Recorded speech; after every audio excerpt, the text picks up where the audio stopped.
ఒక వేదం చెప్పే గురువు గారు ఒక ఆయన, ఒక మహానుభావుడు. ఆయన చాలా బాగా నేర్పారు శిష్యుడికి వేదం.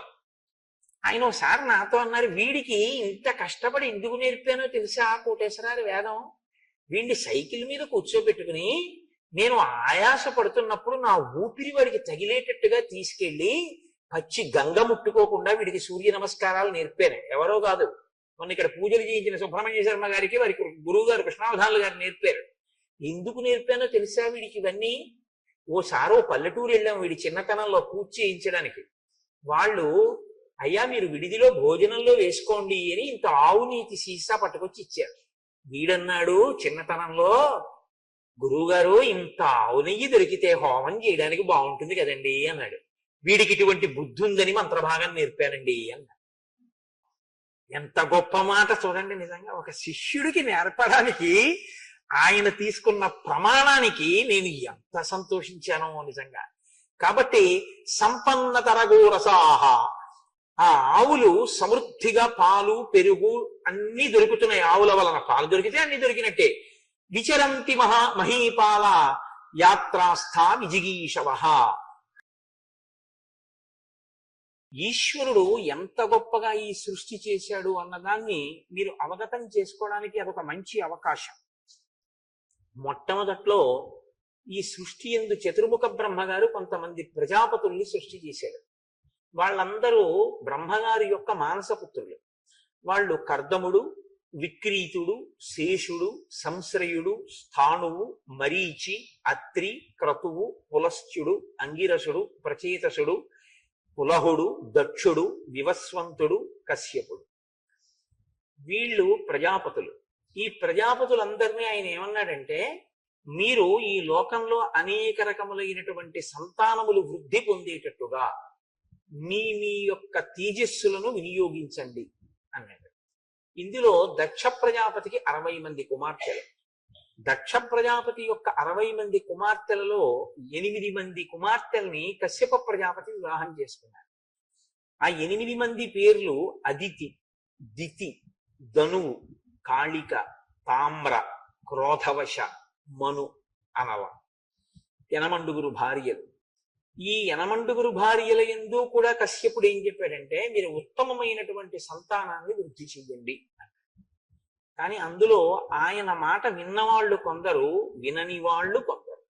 మీరు ఇక్కడ ఒక ధర్మ సూక్ష్మాన్ని నేను స్పష్టంగా చెప్పకపోతే కొద్దిగా ఇబ్బంది కలుగుతుంది. భార్య యందు సంతానమును పొందడం కోసమే వివాహం చేసుకుంటారు. అసలు వివాహం చేసుకోవడానికి సంకల్పం ఏం చెప్తారంటే, ప్రజాపత్యర్థం అని చెప్తారంటే ధర్మబద్ధమైనటువంటి అర్థమును పొందుట కొరకు. దేని వలన? కామమును ధర్మబద్ధం చేసి అర్థాన్ని పొందుతారు. అర్థం అంటే డబ్బు కదండి. సంతానం అర్థం ఎలా అవుతుంది అని మీరు నన్ను ప్రశ్న వేయచ్చు.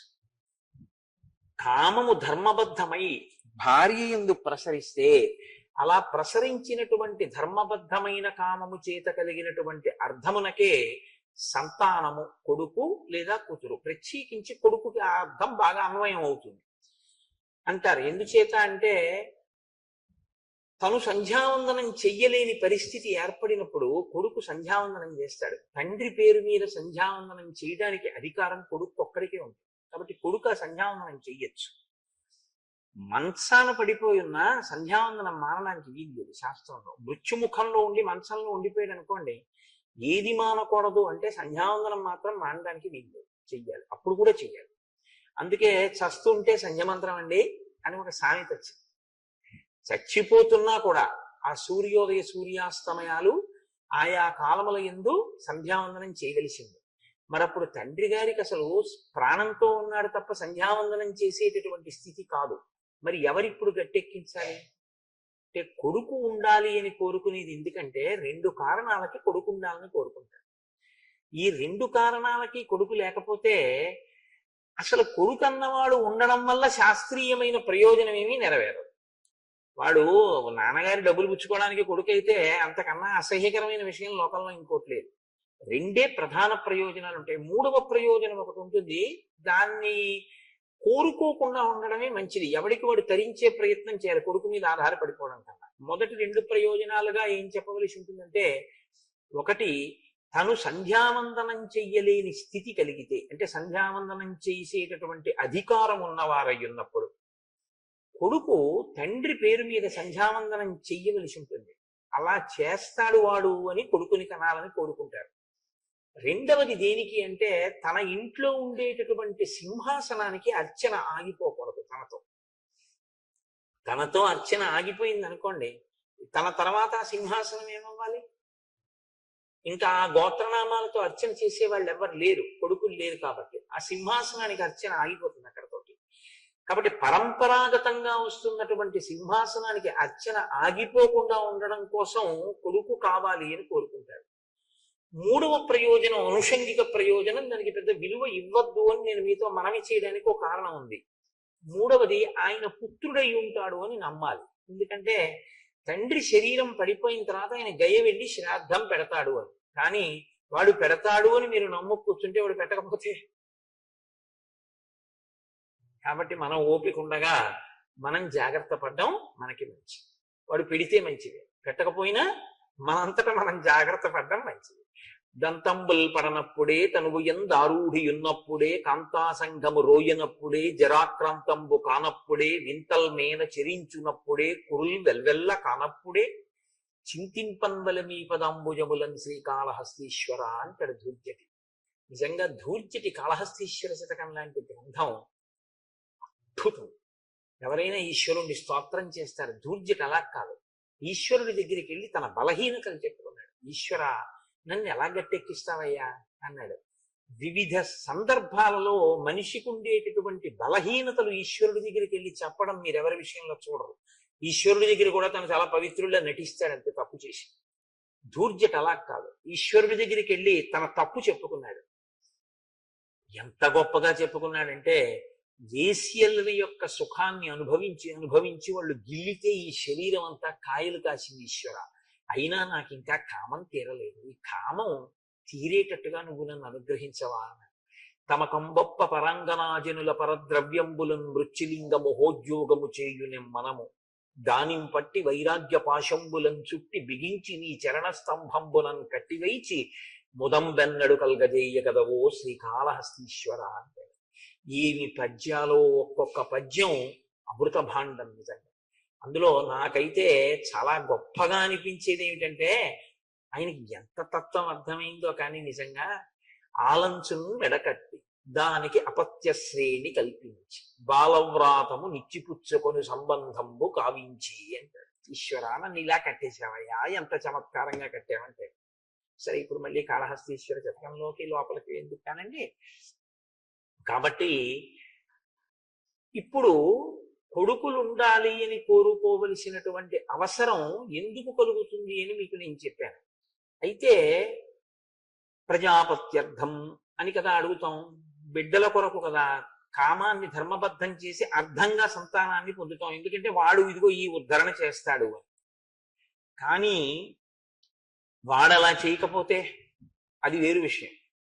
కానీ సత్పుత్రుడన్నవాడు కలగడానికి శాస్త్రంలో ఒక మర్యాద ఉంది. ఎట్టి పరిస్థితులలోనూ కూడా సాయంకాలపు అసుర సంధ్య వేళలో భార్యా సంగమం చేయకూడదు, పరమనిషిద్ధం. ఎందుచేతనంటే సాయంకాలపు అసుర సంధ్య వేళలో భార్యా సంగమం చేయడం వల్ల కాని బిడ్డలు పుడితే వాడు ఆ వంశంలో పైన పరమపుణ్యాత్ములై అశ్వమేధాది యాగములు చేసిన వాళ్ళు కూడా తలకిందులుగా నేల మీద పడిపోయేటంతటి దురాత్ముడవుతాడు. వాడు లోక కంటకుడవుతాడు, లోకాన్నంతటినీ బాధ పెట్టేవాడు అవుతాడు. శాస్త్రం అలాగే మాట్లాడుతుంది. భాగవతంలో హిరణ్యకశిపులు పుట్టడానికి కారణం ఇదే చెప్తారు. కశ్యప ప్రజాపతి దితి విషయంలో అసుర సంధ్య వేళ సంగమించినటువంటి కారణం చేతనే ఆ విశ్వవసో బ్రహ్మకి, ఆ తర్వాత కైకసికి, వాళ్ళిద్దరికీ కలిపి దారుణమైన సంతానం కలిగారు. కైకసి రాకూడని సమయంలో వచ్చింది విశ్వవసో బ్రహ్మ దగ్గరికి. వచ్చి బొటనవేలిని నేల మీద రాస్తూ నిలబడింది. నిలబడితే ఆయన త్రికాలజ్ఞుడు, మహానుభావుడు విశ్వవసో బ్రహ్మ. నువ్వు ఎందుకు వచ్చావని అడిగాడు. నేను కొంత చెప్పగలను, అంతకన్నా ఆడదాన్ని మనసు విప్పి ఏం చెప్పగలను, నీ వలన కుబేరుడు జన్మించాడు. అంతటి తేజోమూర్తులైన బిడ్డల కొరకు నీ వద్దకు వచ్చాను, నీ తేజస్సు చేత నాకు అటువంటి బిడ్డలు కావాలని. ఆయన అన్నాడు, నువ్వు రాకూడని వేళలో వచ్చావు, అందుకే నీకు పుట్టేటటువంటి వాళ్ళు లోకకంటకులైన సంతానమే కలుగుతారు. అందుకని మొదట పుట్టినటువంటి రావణాసురుడు అటువంటి వాడే, రెండవ పర్యాయం పుట్టినటువంటి కుంభకర్ణుడు అటువంటి వాడే, మూడవదిగా జన్మించినటువంటి శూర్పణఖ అటువంటిదే. అప్పటికి వేళ దాటి చీకటి పడింది కాబట్టి నాలుగవ వాడు మాత్రం విభీషణుడు ధర్మాత్ముడు జన్మించాడు. కాబట్టి భార్య అన్నంత మాత్రం చేత ఉత్తమ సంతానం పొందుతుంది అని చెప్పడం కుదరదు. ఎందుకనంటే సంగమ సమయం కూడా చాలా ప్రాధాన్యాన్ని సంతరించుకుంటుంది శాస్త్రంలో. భార్య యందు నిక్షేపించకూడనటువంటి సమయంలో తేజస్సుని నిక్షేపిస్తే వాడు లోకకంటకుడు అయిపోతాడు. ఎందుకంటే అది ఉగ్రవేళ అంటారు. అందులో ఆయన చెప్తాడు కూడా, కశ్యప ప్రజాపతి, ఈ ఉగ్రవేళ రమించుట ఒప్పు కాదు అంటాడు. అయినా సరే ఆవిడ విందది వేరు విషయం అనుకోండి. భాగవతంలో హిరణ్యాక్ష హిరణ్యకశిపులు మొదలైన వారి జనన వృత్తాంతంలో చెప్తారు ఆ విషయాన్ని. కాబట్టి కొందరు భార్యలు విన్నారు ఆయన మాట, కొందరు భార్యలు ఆయన మాట వినలేదు. మరి కశ్యపుడు ఎందుకు పట్టించుకోడు అంటే, కశ్యపుడు బ్రహ్మతేజస్సు కలిగిన వాడు, ఆయన మహానుభావుడు ప్రజాపతి, ఆయన కర్తవ్యాన్ని ఆయన నిర్వహిస్తాడు. చెప్తాడు ఒకసారి, వినలేదనుకోండి మీ కర్మ అనుభవించండి అని చెప్తాడు. కాబట్టి కశ్యప ప్రజాపతి తేజస్సుకి పుడతారు యనమండుగురికి పిల్లలు, కానీ యనమండుగురి పిల్లలు ఒక్కలా ఉండరు. అది కారణం. ఇది ఈ రహస్యాన్ని పట్టుకోవాలి. శ్రీరామాయణంలో జటాయువు మాట్లాడాడంటే అనవసరంగా మాట్లాడలేదు, అందులో చాలా పెద్ద ధర్మ సూక్ష్మాన్ని బిగించాడు. అందరూ దక్ష ప్రజాపతి కుమార్తెలైన యనమండుగురు కశ్యప ప్రజాపతి భార్యలు, అందరి సంతానము ఒకలాంటి వాళ్ళు కలగలేదు. మొదటి భార్య అదితి. మొదటి భార్య అన్నమాట ఎందుకు వాడాలి? యనమండుగురులో ఒకటి అదితి. అదితికి 12 ఆదిత్యులు అంటే ద్వాదశాదిత్యులు ఆమె బిడ్డలు, యనమండుగురు వసువులు ఆమె బిడ్డలు, 11 రుద్రులు ఏకాదశ రుద్రులు ఆమె బిడ్డలు, 2 అశ్వినులు అశ్వినీ దేవత. ధనువుకి హయగ్రీవుడు జన్మించాడు, కాళికకి నరకుడు కాలకుడు అనబడేటటువంటి 2 జన్మించారు, తామ్ర అనబడేటటువంటి ఆవిడికి 5 ఆడపిల్లలు పుట్టారు. క్రౌంచి, భాసి, స్వేని, ధృతరాస్త్రి, శుకి. క్రోధవశ ఈవిడికి ఆ క్రోధవశ అనబడేటటువంటి తల్లికి 10 మంది కూతుళ్ళు పుట్టారు. మను అనబడేటటువంటి ఆవిడికి మనుష్య జాతి అంతా ఆవిడికే జన్మించారు. అందుకే మనందరం కూడా ఎవరి సంతానం అంటే, మనందరం కూడా కశ్యప ప్రజాపతి యొక్క సంతానంలోకి వస్తాం. మనుష్యులందరూ కశ్యప ప్రజాపతి యొక్క భార్య యందు ఉత్పాదింపబడ్డారు. అనలా ఈవిడికి ఫలవృక్షములన్నీ కూడా ఆవిడ యొక్క సంతానంగానే జన్మించాయి. ఇందులో మళ్ళీ చిత్రం ఏమిటంటే, తామ్రకి జన్మించినటువంటి 5 ఆడపిల్లల క్రౌంచి, భాసి, స్వేని, ధృతరాష్ట్రి, శుకి అనబడే వాళ్ళల్లో క్రౌంచికి గుడ్లగూబలు పుట్టాయి, భాసికి భాసపక్షులు పుట్టాయి, శ్వేనికి డేగలు గ్రద్దలు పుట్టాయి, ధృతరాష్ట్రికి హంసలు పుట్టాయి, శుకికి నత అన్న కూతురు, నతకి వినత అన్న కూతురు, వినతకి గరుడు అరుణుడు అని 2 కొడుకులు, అరుణుడికి సంపాతి జటాయువు 2 బిడ్డలు. అందులో నేను సంపాతి తమ్ముడు జటాయువు. ఇందులో మళ్ళీ చిత్రం ఏమిటంటే, ఈ వచ్చినటువంటి వాళ్ళల్లో క్రోధవశ అనబడేటటువంటి ఆవిడికి, కశ్యప ప్రజాపతి భార్యలలో క్రోధవశకి 10 మంది కుమార్తెలు జన్మించారు. వాళ్ళు ఆ కుమార్తెల పేర్లు మృగి, మృగమంద, హరి, భద్రమద, మాతంగి, శార్దూలి, శ్వేత, సురభి, సురస, కద్రువ. మళ్ళీ ఈ 10 మంది కూతుళ్ళకి మృగికి లేళ్లు పుట్టాయి, మృగమందకి ఎలుకుబంట్లు, చమరం మృగాలు, శృమరములు పుట్టాయి. ఇందులో ఈ చమరం మృగము అంటేనే దానికే చామరము అని మనం ఒకటి ఈశ్వరుడి సేవలో వేస్తూ ఉంటాం. దాని వెంట్రుకలతో చేస్తారు. వెంట్రుక దూష్యము, దోషభూయిష్టము. వెంట్రుక అనబడేటటువంటిది పెద్దలకు ఎప్పుడైనా మీరు దేవతార్చన చేసేటప్పుడు వెంట్రుక వస్తే వెంటనే వదిలేస్తారు అక్కడ. పూజ చేసేటప్పుడు వెంట్రుక వస్తే మళ్ళీ స్నానం చేసి వచ్చి పూజ చేయాలి. వెంట్రుక అంత దోషభూయిష్టం. సరే, నేను దాని గురించి అంత పెద్ద ఎక్కువ ఇప్పుడు ఉపన్యాసం చెప్పదలుచుకోలేదు అనుకోండి. కానీ చామరీ మృగం యొక్క వెంట్రుకకున్న గొప్పతనం ఏమిటంటే అది సేద తీరుస్తుంది. దాని మించి వచ్చేటటువంటి గాలి అలసట తీరుస్తుంది. అందుకే ఈశ్వరుడికి చాలా పెద్ద సేవ ఏదైనా చెయ్యాలి అనుకుంటే అసలు నిజానికి ఉన్న సేవలలో కల్లా పెద్ద సేవ ఏమిటో తెలుసా అండి? చామరం వేయడం. ఎందుకంటే చామరం వేసేటప్పుడు ఒక లక్షణం ఉంటుంది. చామరం నుంచి గాలి వచ్చేట్టు వేయకూడదు. ఓ ఇలా విసురుగా ఆయన బట్ట కదిలిపోయేటట్టు వేయకూడదు. గాలి చామరం నుంచి వెళ్ళి ఆయనకి తగలాలి. అంటే అందుకే చామరం వేస్తే ఇలా ఎత్తి ఇలా అంటారు. అంటే అది పుచ్చులో ఇలా విడుతుంది, మళ్ళీ ఇలా అంటే ఇది ఇలా విచ్చుకుని ఇలా ఇలా ఇలా పడాలన్నమాట. చామరం పడితే దాని మించి గాలి ఈశ్వరుడికి తగులుతుంది. ఈశ్వరుడికి ఆ గాలి తగిలితే ఆయన సేద తీరుతాడు. ఎందుకో తెలుసా అండి? మీరు ఆయనకి సేవలు ఒకదాని తర్వాత ఒకటి చేసేస్తుంటే ఆయన బడలిక కలుగుతుంది. ఆ పదార్థాలన్నీ మీద పోసుకుని చేసుకుని ఆయన బడలుతాడు. అందులో మంత్రం క్రియ రెండూ కానీ ఒకదాని పక్కన ఒకటి సరిగ్గా జరగకుండా వేగంగా జరిగిపోతున్నాయి అనుకోండి, చాలా అసహ్యంగా ఉంటుంది ఈశ్వరుడికి కూడా. ఎందుకో మీరు ఆవాహయామి అష్టయోహర్జం సమర్పయామి పాదయోహ పాద్యం సమర్పయామి ఖ్యాచమీ సమర్పయామి శుద్ధోదక స్నానం సమర్పయామి ఆపోహిష్టామి ఓహో నీళ్ళు జల్లేసి చకచక చేసేస్తుంటే ఆయన ఎంత తొందరగా చేయాలి గుర్తుపెట్టి మీరు చూడండి. ఇలా కాళ్ళు పెట్టేసి గౌబా కాళ్ళు పెరిగించి ఇలా చేపెట్టి నీళ్లు పట్టేసి ఇలా తాగేసి గౌబా స్నానం ఊళ్ళు తుడి చేసుకుని ఏం చేసి ఏమిటి ఆయన కర్మ? అసహ్యించుకుంటాడే. ఎందుకు ఆ పూజలు? అందుకే 3 ఏకం అవ్వాలని చెప్తారు పూజలో. వాక్కు మంత్రము ఆగాలి ఉపచారానికి. క్రియ మీరు చేసేటటువంటి క్రియా మంత్రము రెండూ కలవాలి.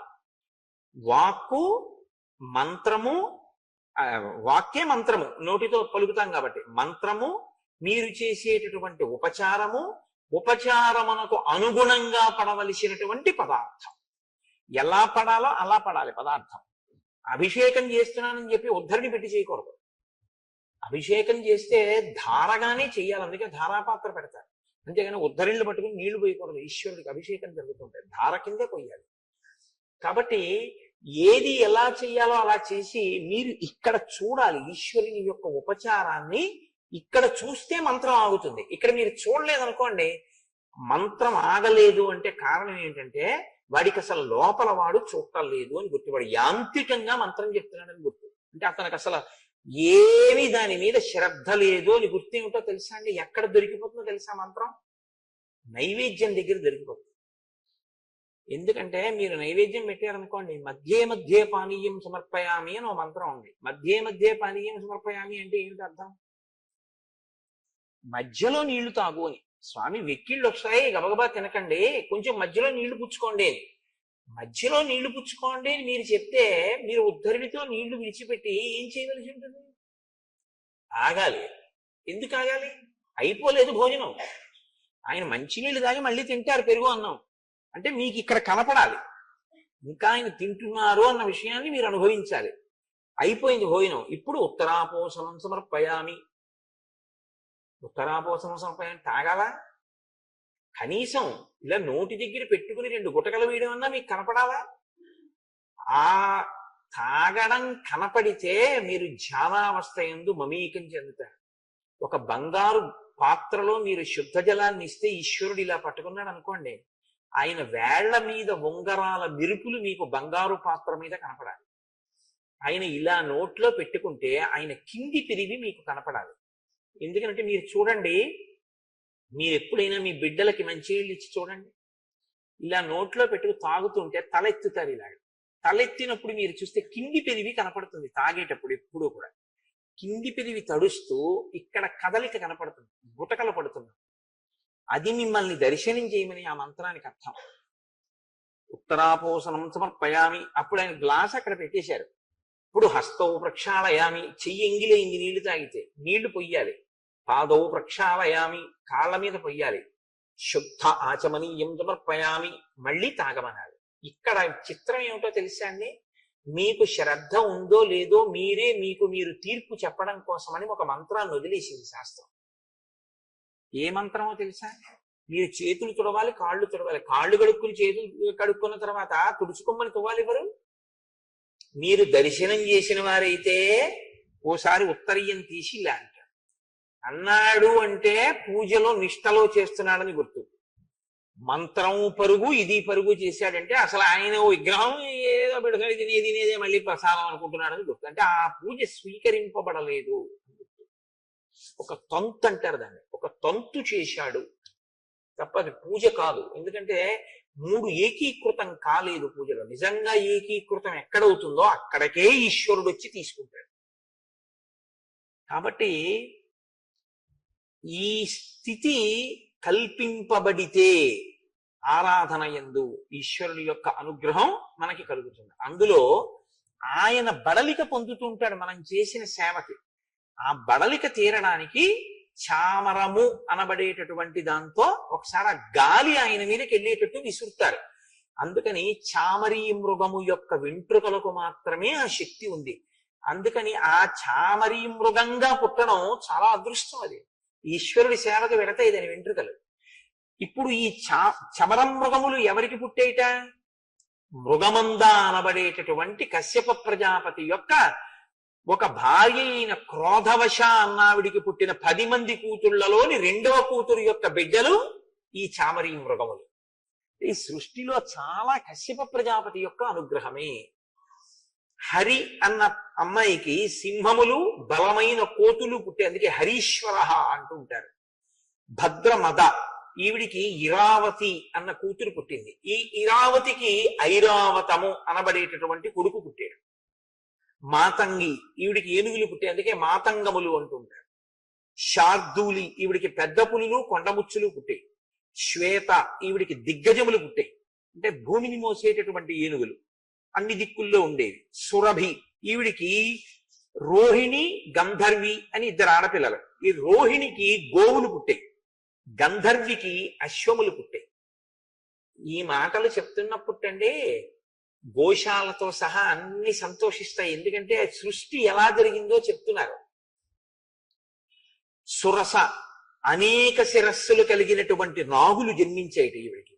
అందుకే నాగమాత సురస వచ్చింది అంటుంటారు. సుందరకాండలో వస్తుందమ్మా.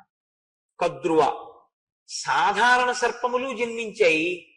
ఆ వాటితో పాటు 1000 పడగలు కలిగినటువంటి ఆదిశేషుడు కూడా ఆమెకి జన్మించాడు. ఆయన భూమిని మోస్తుంటాడు. రామా, ఇది సృష్టి క్రమం, ఇలా పుట్టే ఇవన్నీ. అందులో మేము అరుణుని యొక్క కుమారులం, సంపాతి జటాయువు.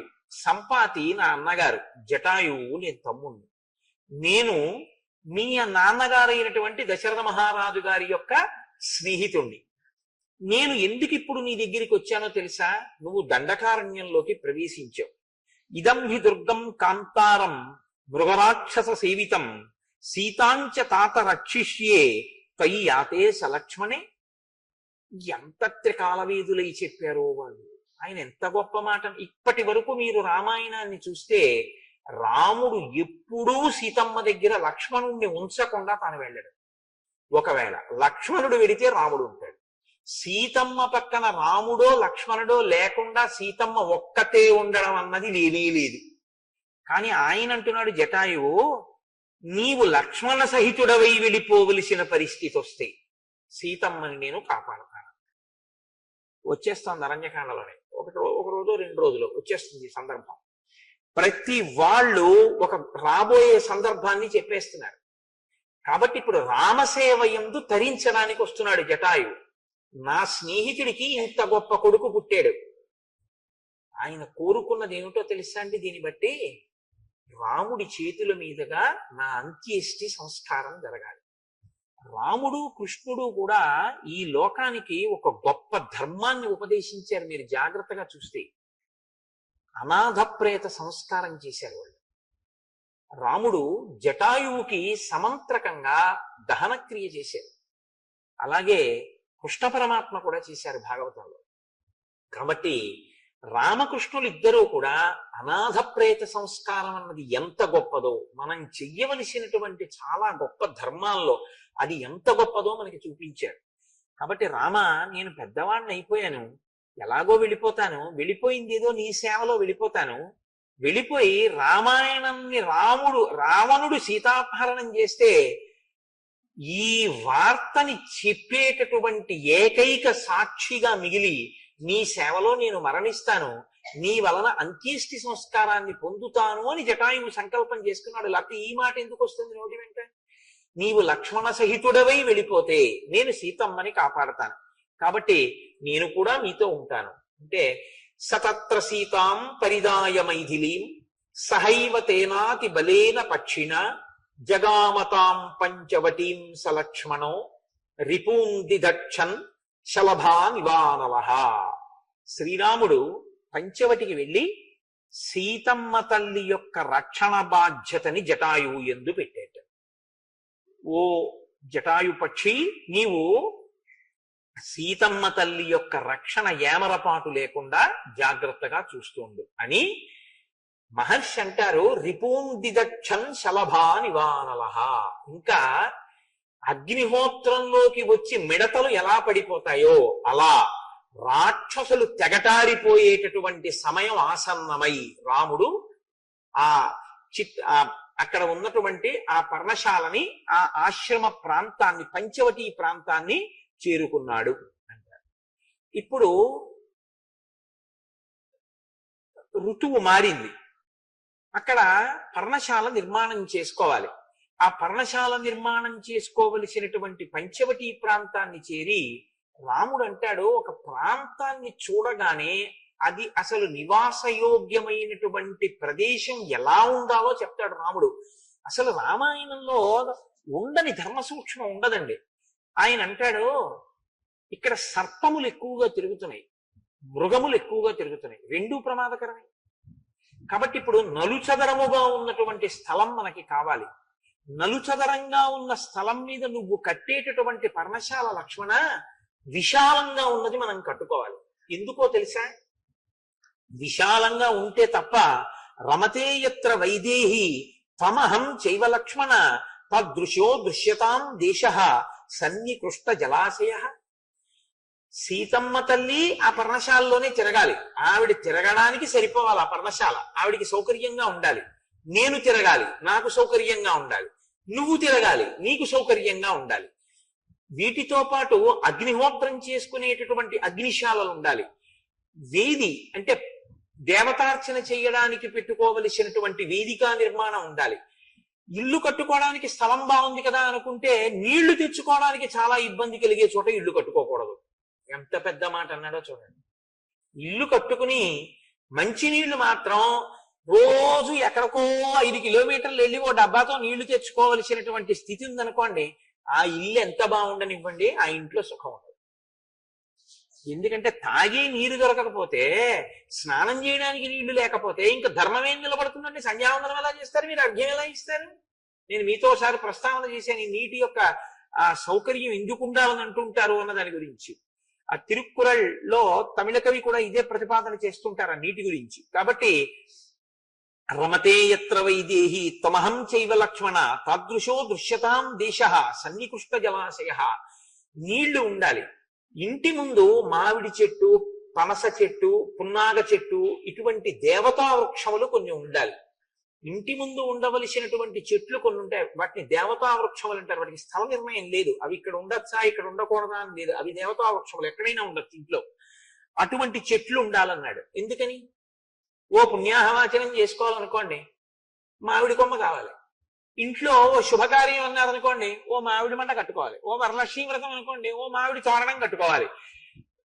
లేకపోతే ఓ మహాశివరాత్రి వచ్చింది అనుకోండి, గడపకో మామిడి తోరణం కట్టుకోవాలి. పై గడపని లక్ష్మీ కమ్మి అంటారు.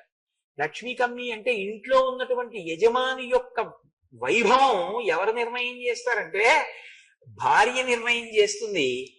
ఇంటి రాజద్వారపు పై కమ్మి నిర్ణయం చేస్తుంది. కింది కమ్మికి పసుపు రాస్తాం కానీ తోరణం దేనికి కడతాం? పై కమ్మికే. ఇంట్లో శుభం అని గుర్తు ఏమిటంటే పై కమ్మికి కట్టేటటువంటి తోరణం. అందుకే పై కమ్మి అలంకృతమై ఉండాలి ఎప్పుడు ఇంటికి. అది ఎప్పుడు తోరణంతోటో ఒక పూలదండతోటో ఒక భగవన్మూర్తితోటో ఉండాలి. రాజద్వారం ఎప్పుడు దాని కింద నుంచి వెళ్ళేటట్లుగా ఉండాలి ఎవరైనా లోపలికి వచ్చేవాళ్ళు.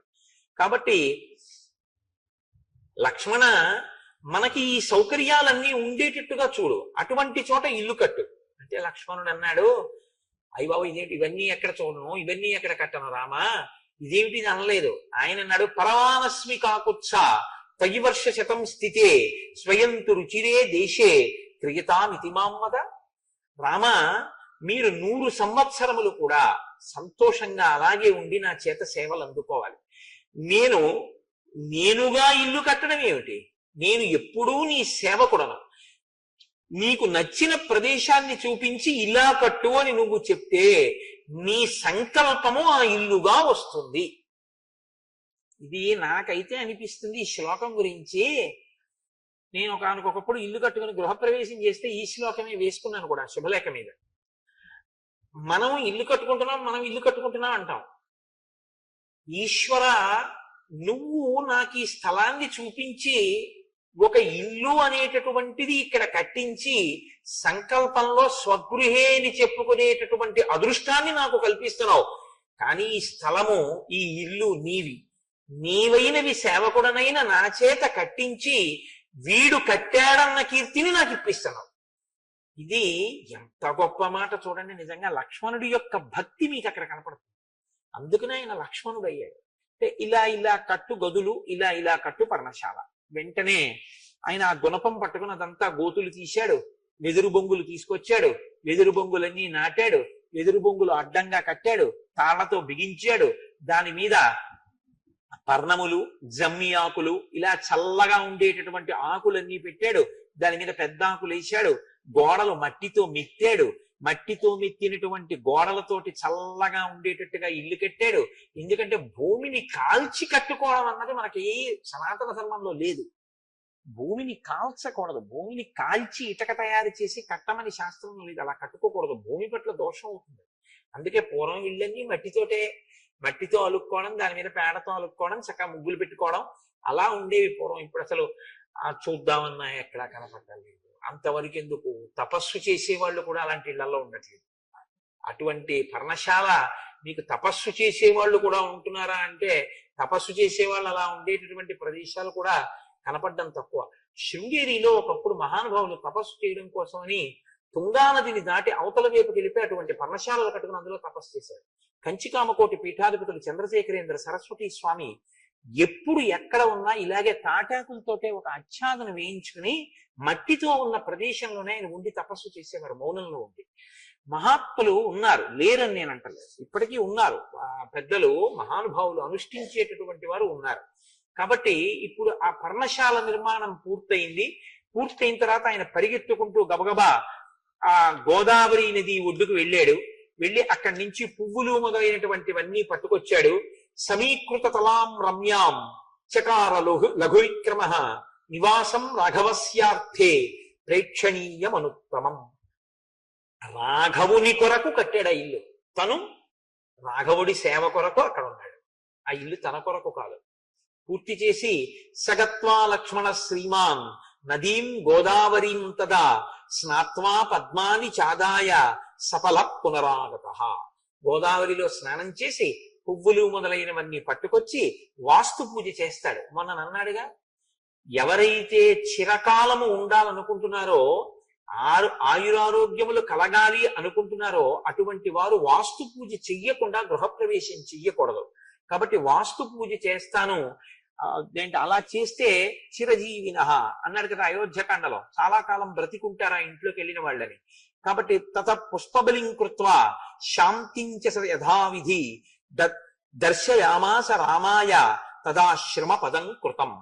అక్కడ రాముడు ఆ లక్ష్మణుడు తీసుకొచ్చినటువంటి గోదావరి జలాలతోటి, పుష్పాలతోటి, ఫలాలతోటి శాంతి కార్యాన్ని పూర్తి చేసి, వాస్తు పూజ పూర్తి చేసి చక్కగా రాముడు సీతా సహితుడై ఆ పర్ణశాలలో ప్రవేశించి సంతోషంగా ఉంటూ లోపలికి వెళ్ళగానే లక్ష్మణుణ్ణి పిలిచి ఒక మాట అన్నాడు.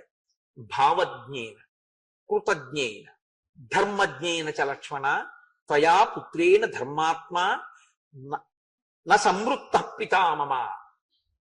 లక్ష్మణ, నాకు తండ్రి మరణించలేదు, నీ రూపంలో నాకు తండ్రి ఉన్నాడు. తండ్రి కొడుకు గురించి ఆలోచించేది ఎప్పుడు ఎలా ఉంటుందంటే, నా కొడుక్కో ఇల్లు ఉండాలి, నా కొడుకు వృద్ధిలోకి రావాలి, నా కొడుకు ఒక మంచి అనురూపయ్యి అనువర్తించేటటువంటి ఒక భార్య ఉండాలి, నా కొడుకు వృద్ధిలోకి రావాలి, వాడి ద్రవ్యం వాడు బాగా ఉంచుకోవాలి, నేను వాడికి ఇంకా ఏమి ఇవ్వగలను, నేను వాడికి ఏం ఉపకారం చేయగలను. తండ్రి ఆలోచన అలా ఉంటుంది. కొడుక్కి ఏమి కల్పించగలను సుఖస్థానములను చూస్తూ ఉంటాడు. నేను నీకేం చేశాను పెద్ద కొడుకుని? అన్నగారు తండ్రి లేకపోతే అన్నగారు, అన్నగారే తండ్రి. నేనేం చేశాను లక్ష్మణ నీకు? నే చేసింది ఏమీ లేదు. నువ్వో 14 ఏళ్లు వదిన కట్టుకోవడానికి కావలసినటువంటి బట్టలు నగలు కూడా కావిళ్లలో వేసుకుని మోసుకురావడమే కాకుండా, నేను ఇలా ఇల్లుంటే బాగుంటుంది అంటే నువ్వు ఒక్కడవే ఇంత గొప్ప పర్ణశాల నిర్మించావు. కాబట్టి భావజ్ఞేన నేను ఒక్క మాట చెప్తే నా భావం ఎరిగి చేస్తావు. ఇది ఇలా ఇలా ఉండాలి, ఇలా ఉండాలి, రేపు ఇలా క్రతువు జరగాలి అంటే మా గోపాలకృష్ణ గారు తెల్లవారేటప్పటికి అలా చేసేస్తారు అయ్యప్ప స్వాముళ్ళు. భావజ్ఞేన భావం ఎరిగి చేయడం. కృతజ్ఞేన కార్యం తెలిసి చేయడం. మీరు ఇది బాగా పట్టుకోవాలి. భావం తెలిసి చేయడం వేరు, కార్యం తెలిసి చేయడం వేరు. కార్యం తెలిసి చేయడం, భావం తెలిసి చేయడం అన్న మాటలు రెండింటికి అర్థం ఏమిటో తెలుసా అండి? మాకు ఒక ఆఫీసర్ గారు ఉండేవారు, ఆయన చమత్కారమైన మాట అనేవాడు, you break the rule and justify it అనేవాడు. Don't say you have committed this wrong because you have to follow the rule. If necessary you break the rule and justify it. I'm here to ratify it అనేవాడు. ఎంత పెద్ద మాట అనిపించేది నాకు.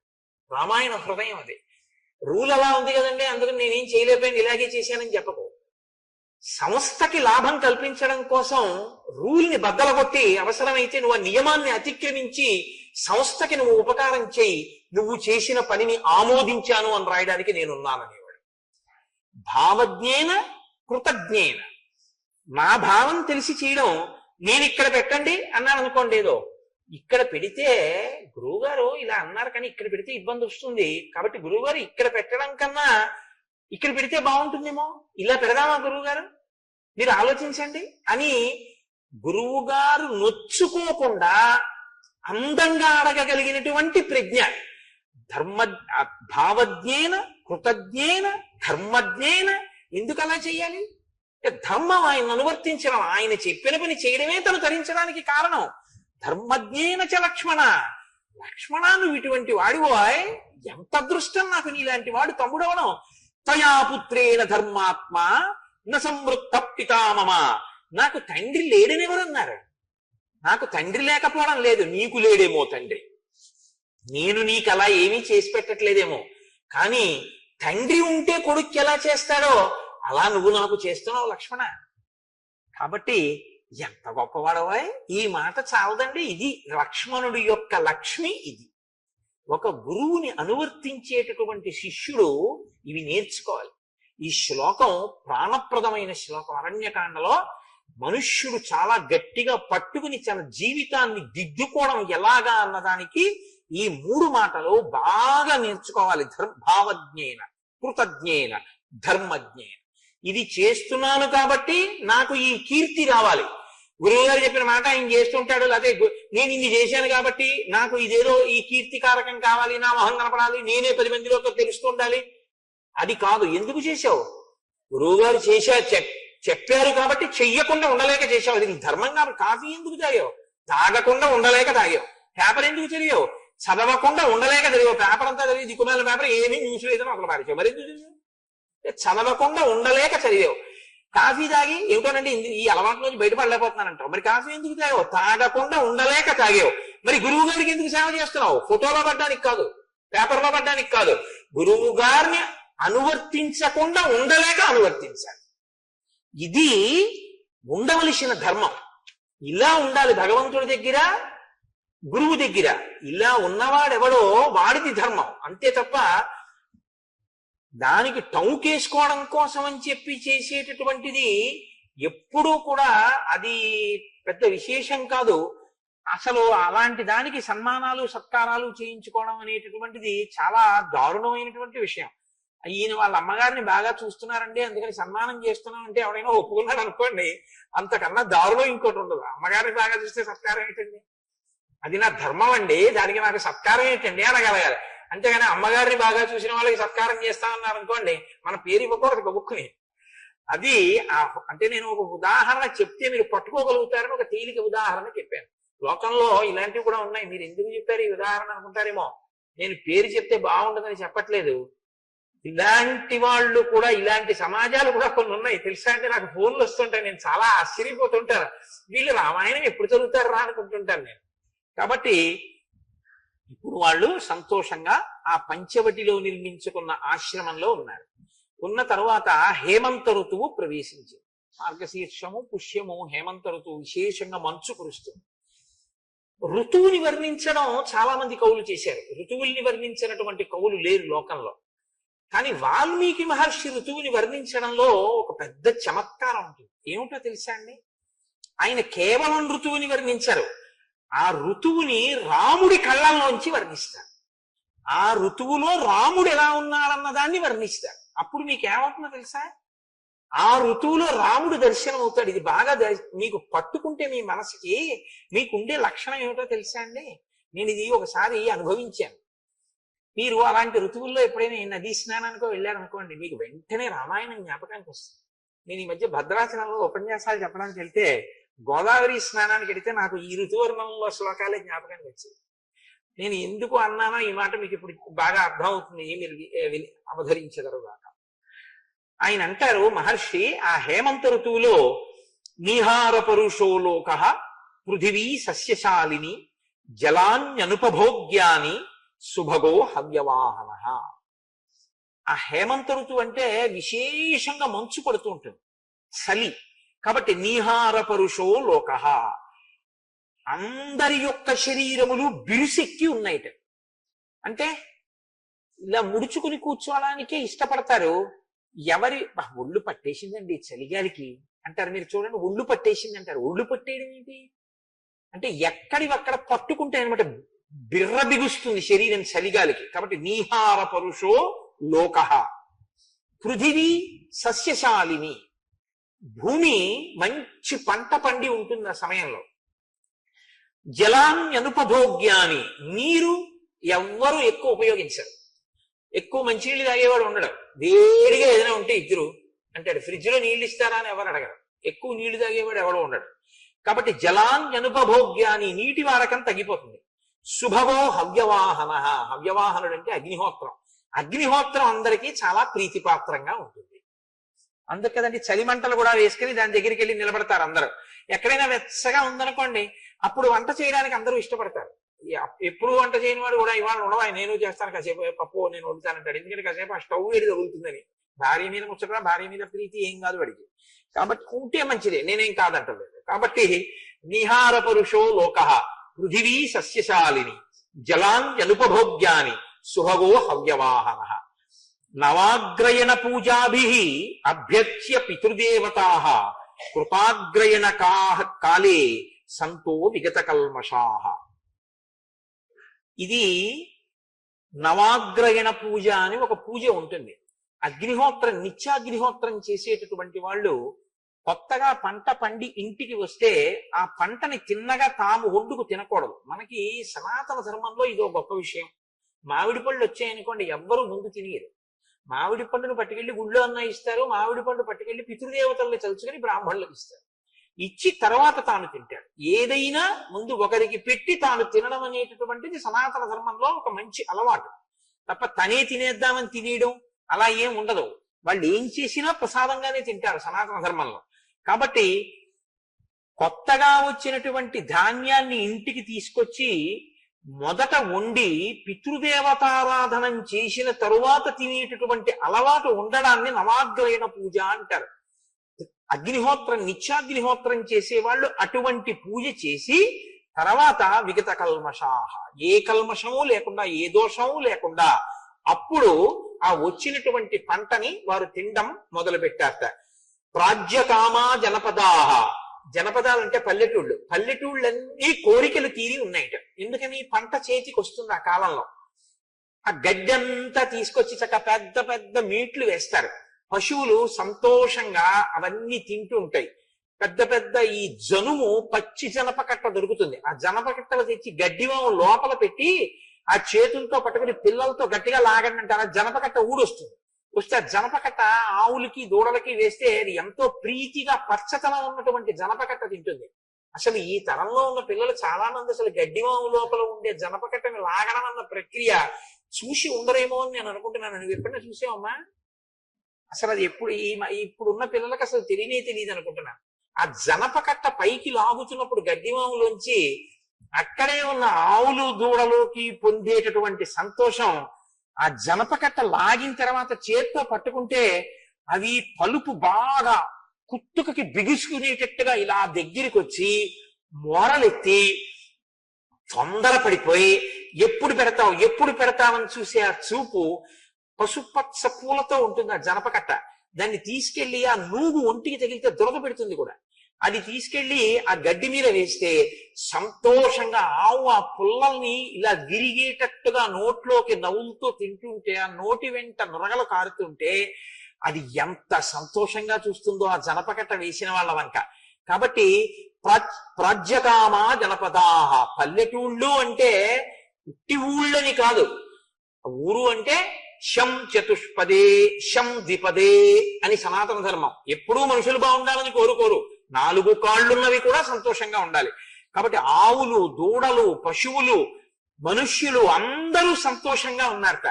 ఇంత పచ్చిగడ్డి ఈ జనపకట్టలు ఇవన్నీ బాగా దొరుకుతాయేమో, ఆవులు ఇవన్నీ తిని బాగా పాలిస్తున్నాయిట. సంపన్నత రఘోరసాహ, ఆవుల పాలు సమృద్ధిగా దొరుకుతున్నాయిట. ఆవుల పాలు సమృద్ధిగా దొరికితే ఏమవుతుంది అంటే, నాతో ఒక వేదం చెప్పే గురువు గారు ఒక ఆయన, ఒక మహానుభావుడు, ఆయన చాలా బాగా నేర్పారు శిష్యుడికి వేదం.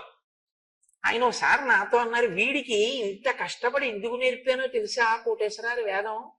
వీడిని సైకిల్ మీద కూర్చోబెట్టుకుని నేను ఆయాస పడుతున్నప్పుడు నా ఊపిరి వాడికి తగిలేటట్టుగా తీసుకెళ్లి పచ్చి గంగ ముట్టుకోకుండా వీడికి సూర్య నమస్కారాలు నేర్పాను. ఎవరో కాదు, మొన్న ఇక్కడ పూజలు చేయించిన సుబ్రహ్మణ్య శర్మ గారికి వారి గురువు గారు కృష్ణావధానులు గారు నేర్పారు.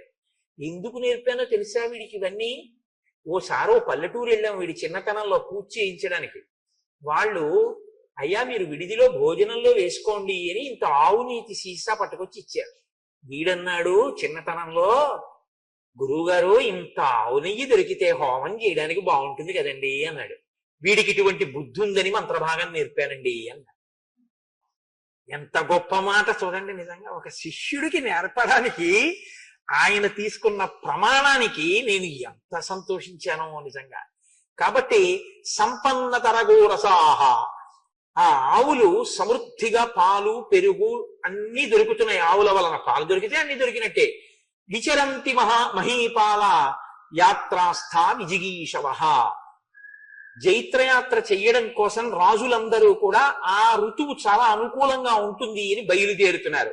ప్రకృత్యా హిమకోశాఢ్యో దూర సూర్యశ్చ సాంప్రతం యథార్థనామా సువ్యక్తం హిమవాంగిరి. సూర్యుడు బాగా దూరంగా జరిగి ఉంటాడు కాబట్టి హేమంత ఋతువులో హిమాలయ పర్వతములు కరిగి చుక్క నీటిని విడిచిపెట్టడం కూడా మానేసి గట్టిగా గడ్డకట్టేట. ఇప్పుడు వాటికి హిమాలయములు అన్న పేరు సార్థకమైందిట ఆ ఋతువు వల్ల. మిగిలిన ఋతువుల్లో ఉన్నా నీరు కారిపోతూ ఉంటుంది, కరిగిపోతూ ఉంటాయి. కానీ ఆ ఋతువులో మాత్రం హిమాలయాలంటే గడ్డ కట్టి ఉంటాయి కాబట్టి ఆ ఋతువులో ఆ పర్వతాలకి, ఆ పర్వతాల పేరుకి శోభనివ్వడానికి ఆ ఋతువు బాగా పనికొచ్చింది అన్నారు మహర్షి.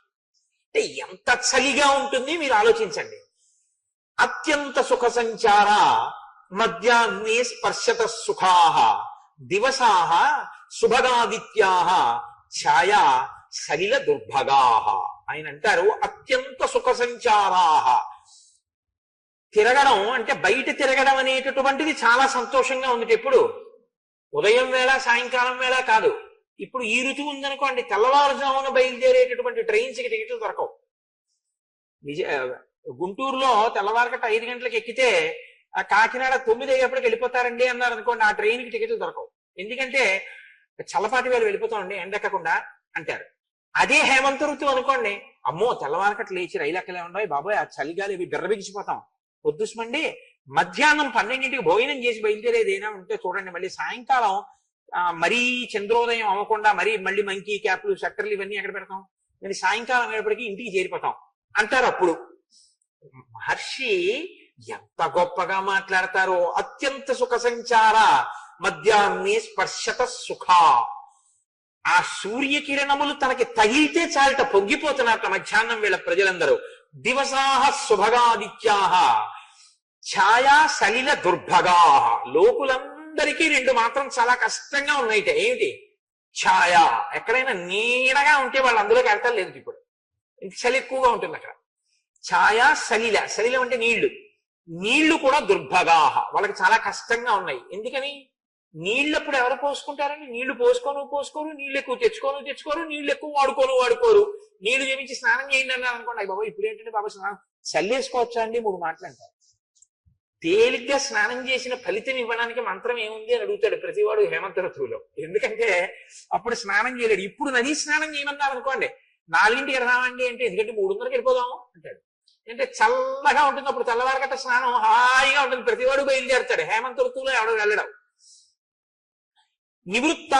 నివృత్తాకాశ శయనాహ, ఎవ్వరుట బయట పడుకోవడం మానేశారు. అదే వేసవికాలం అయితే మేడ మీద మంచం అయ్యా అక్కడ పడుకుంటానంటాడు. ఆ జాజి పందిరి వాసన వస్తుంటుంది, ఎంత బాగుంటుంది, హాయిగా పైన మేడ మీద పడుకుంటానంటాడు. ఇప్పుడు ఎవడు పిట్ట కూడా పైన పడుకున్నవాడు లేడు. పుష్యనీత హిమారుణాహ శీత వృద్ధతరాయామాహ త్రియామా యాంతి సాంప్రతం. మంచు విశేషంగా కురుస్తోందిట. చలిగాలులు విపరీతంగా ఒళ్ళు కొరికేస్తున్నాయా అన్నట్టుగా చలిగాలు లేస్తున్నాయి. రాత్రులు దీర్ఘములయ్యాయి, పగళ్ళు హ్రస్వములయ్యాయి. అంటే పగటి కాలము తక్కువ, రాత్రి కాలము ఎక్కువ. మంచు విపరీతంగా పడుతోంది. వన్యప్రాణులు అంటే అరణ్యంలో ఉండేటటువంటి ప్రాణులు కూడా ఆ చలి దెబ్బ తట్టుకోలేక గుహల్లోంచి బయటికి రావట్లేదుట. కర్పూర పుష్పాకృతిభి శిరోభి పూర్ణతండులై శోభంతే కించిదానంబ్రాహ శాలయత్ కనకప్రభ. బయటికి వచ్చి పంటల వంక చూస్తేట తలబరువు అంటారు చూసారా, అలా పచ్చటి కంకులు బాగా ధాన్యం పట్టి బరువెక్కిపోతే మొయ్యలేక వరి మొక్కలు ఇలా వంగిపోయి కంకులతో ఉన్నాయిట. ఖర్జూర పుష్పాలు ఏ రంగులో ఉంటాయో అలా పచ్చ బంగారమా అన్నట్టుగా పొలాలన్నీ పసుపు రంగులోకి మారిపోయాట. సస్యకేదారాలా అని ఆకుపచ్చగా ఉన్న పొలాలు పంట పండిన తర్వాత పసుపు పచ్చగా అయిపోతాయి, కంకులతో ఉన్నటువంటి పొలాలు. మా తూర్పుగోదావరిలో ఇక్కడ ఉంటుంది పంటలు, ఎక్కడున్నవాడికి ఆ ప్రాంతాలు జ్ఞాపకానికి వస్తాయి కదండి. అందుకని ఆ పచ్చటి రంగు మారిన పొలాలు ధాన్యలక్ష్మి ఇంటికి వస్తోందని గుర్తు. అవశ్యాయ నిపాతేన కించిత్ ప్రక్లిన్న శాద్వలాహ వనానాం శోభతే భూమి వినిష్ట తరుణాతపాహ. మంచు రాత్రంతా పడడం వల్ల పచ్చిక బయళ్లలో పచ్చగడ్డి యొక్క చివర్ల భాగంలో మంచు బిందు. అప్పుడు షూ వేసుకోకుండా మీరు మార్నింగ్ వాక్ వెళ్ళే వాళ్ళు ఎప్పుడైనా హేమంత ఋతువులో బూట్లు విప్పేసి పచ్చగడ్డిలో నడిస్తే కాళ్ళన్నీ తడిసిపోయి ఇక్కడ వరకు తడి కొట్టేస్తుంది. అంటే మంచు రాత్రి పడి ఆకుపచ్చటి గడ్డి మీద నీటి బిందువులుగా పేరుకుంటుంది. అది చూడడానికి ఎంత గమ్మత్తుగా ఉంటుందంటే, ఆకుపచ్చ గడ్డి చివర ముత్యాలు కాశాయా అన్నట్టు. ఒక కవి అన్నాడు, ప్రాతర్వేళల మంచు చింకుగుమి జంపంబైన లేబచ్చికల్ శ్వేతశ్రీ తిలకించుటెంతయు రహించన్ సర్వభూతంబులం శీతశ్రాంతి వడంకటానచలయై చిల్వొందు భూదేవికిం శీతత్తు ప్రభుడిచ్చు వజ్రముల రాశింబోలే నల్వంకలన్ అన్నాడు. శీతత్తు ప్రభుడు అంటే శీతాకాలము అనేటటువంటి ఋతువుకి అధిపతి. నా ప్రభావానికి వణకని వాడు ఎవడైనా ఉన్నాడా అని అడిగట్టే. అందరు ఊహూయని వడక లోకముర్వీనాథ అని మహాభారతంలో అన్నట్టుగా లోకమంతా ఊహూ అని వణుకుతోంది. వణకనిదంటూ ఎవరైనా ఉన్నారా నా ధాటికి అని అడిగట్ట. ఉన్నది మహాప్రభు, ఒక్క ఆవిడ మాత్రం వణకట్లేదన్నారు. ఎవరావిడ? ఆవిడ ఇంట్లో ఉండట్లేదు, బయటే ఉంటోంది, 6 బయలు పడుకుంటోంది. ఆవిడ బట్ట కట్టుకోదు. ఆవిడ మామూలుగా అలాగే బట్ట కట్టుకోదంటే నా ఉద్దేశంలో దుప్పటి కప్పుకోదు, కంబళి కప్పుకోదు, అలా హాయిగా 6 బయలు ఉంటుంది. కానీ ఆవిడ మీరింత ధాటిగా మంచు కురిపించినా ఆవిడ మాత్రం ఏమీ వణకట్లేదన్నట్ట. ఎవర్రావిడ, నిజంగా నా ధాటికి తట్టుకున్నదైతే నేను ముత్యాల రాసులు బహూకరిస్తానన్నట్ట సీతత్తు ప్రభు. ఎవరావిడ? భూకాంత. భూమి వణకట్లేదుగా, భూకాంత వణకలేదన్నట్ట. ఓ నిజమే రోయ్, ఇస్తున్నాను ముత్యాలు, తీసుకెళ్లి బహూకరించండి అన్నట్ట. భూమి నల్వంకల భూకాంతకి ముత్యాలు బహూకరించినట్టుగా పచ్చగడ్డి యొక్క చివరి భాగంలో మంచు బిందువులు మెరుస్తున్నాయి. కాబట్టి తానచలయై చిల్వందు భూదేవికి సీతత్తు ప్రభుడిచ్చు వజ్రముల రాశింబోలే నల్వంకలం అని ఒక కవి హేమంత ఋతువు యొక్క గొప్పతనాన్ని వర్ణిస్తాడు. కాబట్టి అటువంటి మంచుతో ఉంది. వాల్మీకి మహర్షి ఏమి దర్శనం చేశారండి నిజంగా. నృశంస్తు విమలం శీతం ఉదకం దిరద సుఖం అత్యంత తృషితో వన్య ప్రతిసంహరతేకరం. ఒక ఏనుగు కొంచెం నూనె పదార్థం ఎక్కువ ఉన్నటువంటి దాన్ని తినేసింది రాత్రి. అంటే దుంపలో తినేసింది అనుకోండి, దానికి దాహం వేసింది. మీరు రాత్రి నూనె పదార్థం ఎక్కువ తినేసి పడుకుంటే రాత్రి తెలివి వస్తుంది దాహం వేసి. కాబట్టి బాగా దాహం వేసింది. అది ఇప్పుడు నీళ్లు తాగుదామని తెల్లవారకట్ట 3:30-4 గంటలకి నది ఒడ్డుకు వచ్చింది. నది ఒడ్డుకు వచ్చిందిట. నీళ్లు తాగాలి. నీళ్లు తాగాలంటే ఏం చేయాలి? నదీ ప్రవాహంలో తొండం పెట్టి జుర్రం లాగితే చాలా లోపలికి వెళ్ళిపోతుంది. అదిట వచ్చింది, దాహం వేస్తోందిట, నది మీద ఇలా పెడుతోందిట. తొండం నీటికి తగిలే సమయానికి మళ్ళీ ఇలా తీసేసి ఇలా ఇలా ఆడిస్తోందిట. మళ్ళీ ఇలా పెడుతోందిట, ఇంకా తగులుతుందని మళ్ళీ తీసేసి ఇలా ఇలా ఆడిస్తోందిట. ఎందుకని? నీటిలో తొండం పెట్టలేక చలికి, దాహం తీర్చుకోవడానికి నీళ్లు తాగలేక, నీటిలో తొండం కూడా పెట్టకుండా బయటే నిలబడిందిట ఏనుగు. అంత చలిగా ఉంది అప్పుడు. కాబట్టి ఎవ్వరూ అప్పుడు స్నానం చేస్తారని మీరు ఊహించడం కూడా కష్టం. అసలు మహర్షి ఏమి దర్శనం చేశారంటే, ఆ ఋతువర్ణనం వాల్మీకి మహర్షిని ఆదర్శంగా తీసుకున్నారు. తర్వాత కాళిదాసాది కవులందరూ కూడా ఏతేహి సముపాసీన విహగా జలచారిణ నావగాహంతి సలిలం అప్రగల్భ ఇవాహనం. అక్కడ ఉండేటటువంటి ఇవాహవం పిరికి వాళ్ళైనటువంటి సైనికులు యుద్ధభూమి వంక చూసి యుద్ధభూమిలోకి వెళ్లకుండా, యుద్ధం చేయకుండా బయటే కూర్చుంటే ఎలా ఉంటుందో అలా జలపక్షులన్నీ కూడా నీళ్లలోకి వెళ్ళి నీటి మీద వాళ్తాయి. అదో చిత్రంగా ఉంటుంది. మీరు ఎప్పుడైనా చూసారో లేదో, ఆ హంసకారం డబాకీర్నాహవాపి పద్మోత్పలాయుతాహ అని వాల్మీకి మహర్షి వర్ణిస్తారు. ఆ నీటి పక్షులు ఉంటాయి. ఆ నీటి పక్షులు అలా నీటి మీద వాలినట్టే కూర్చుంటాయి చక్కగా. కొంగలు కూడా నీటిలోనే కాలు మీద వేసి కూర్చుంటాయి. ఈ జలపక్షులన్నీ, వాటికి జలపక్షులని పేరు ఎందుకంటే నీటిలోకి వెళ్ళాలి. అవి ఏవి వెళ్ళలేక అన్ని ఒడ్డున కూర్చున్నాయి సమూహాలు సమూహాలుగా. ఇది ఎలా ఉందిట? ఎదురుగుండా ఉన్నటువంటి నది శత్రు సైన్యంలా ఉంటే అందులోకి వెళ్ళడానికి భయపడినటువంటి పిరికివాడు వెళ్లకుండా అవతల ఒడ్డును కూర్చున్నట్టు, జలపక్షులైన తాము జలంలోకి వెళ్లకుండా చలికి భయపడి యువతలు కూర్చున్నాయిట. అటువంటి స్థితిలో సరోవరాల వంక చూస్తే చక్కగాను పద్మాలు ఇలా అరవిరిసి ఉంటాయి. కాకినాడ వెళ్ళిపోతుంటే రైల్లో రాజమండ్రి, కొవ్వూరు, పసివేదల, చాగల్లు, బ్రాహ్మణగూడెం ఆ ప్రాంతాల దగ్గర దొరికింది కదా బెర్త్ అని చెప్పి ఊరికే ముసుగు పెట్టి పడుకోకుండా కిటికీ దగ్గర కూర్చుని చూడగలిగితే ఆ సూర్యోదయ శోభని, ఆ రైల్వే ట్రాక్ పక్కన ఉన్నటువంటి ఆ నీటి కయ్యలలో, కాల్వలలో అరవిరిసి ఉంటాయి తెల్ల తామరలు, ఎర్ర తామరలు, నల్ల తామరలు, పొలంగట్టుల ఇన్ని తామరలు. వాటి మీద భృంగా వళీచమ కరంద రసాలు విద్ద జంగా రగీత వినదై సహసేవనాయ నిర్యాత్యుపంత సరసీ కమలోదరేభ్య శ్రీ వెంకటాచలపతే తవ సుప్రభాతం అన్నట్టు గండు తుమ్మెదలు ఆ తామరల చుట్టూ ఎగురుతుంటాయి. ఎంత అందంగా ఉంటుందో, ఎంత శోభస్కరంగా ఉంటుందో చూడగలిగితే ఆ దృశ్యం. అలా లేవుట సరోవరాలేవి. ఎందుకు లేవుట ఆ సమయంలో హేమంత ఋతువులు అంటే, జరా జర్జరితై పద్మై శీర్ణకేసర కర్ణికై నాలశేషై హిమధ్వస్తై నభాంతి కమలాకరాహ. మంచు చేత కొట్టబడి ఆ తామర పువ్వుల యొక్క రేకులన్నీ మంచు బరువుకి ఊడిపోయి ఒరిగిపోయాయి. తామర పూళ్ళు శుభ్రంగా మంచు చేత కొట్టబడి అవన్నీ కూడా నశించిపోయినట్టుగా శీర్ణములైపోయి, అంటే జర్జరములైపోయి అవి వంగిపోయి ఉన్నాయిట. కాబట్టి సరోవరాల వంక చూస్తే అందం లేదుట, అరవిరిసినటువంటి పద్మాలు ఎక్కడా లేవు. అలా ఉందిట హేమంత ఋతువు. అటువంటి హేమంత ఋతువులో రామచంద్రమూర్తి సీతాలక్ష్మణుడు సహితుడై గోదావరి స్నానానికి వెళ్ళాడు. మీరు భద్రాచలంలో గోదావరి స్నానం చేస్తే చీకటితో ఉండగా భద్రాచల క్షేత్రంలో ఉన్నటువంటి గొప్పతనం ఏమిటంటే సుప్రభాత సేవకి ఎవరు ఉండరు. ప్రత్యేకించి శీతాకాలంలో 5 6 ఉంటుంటారు.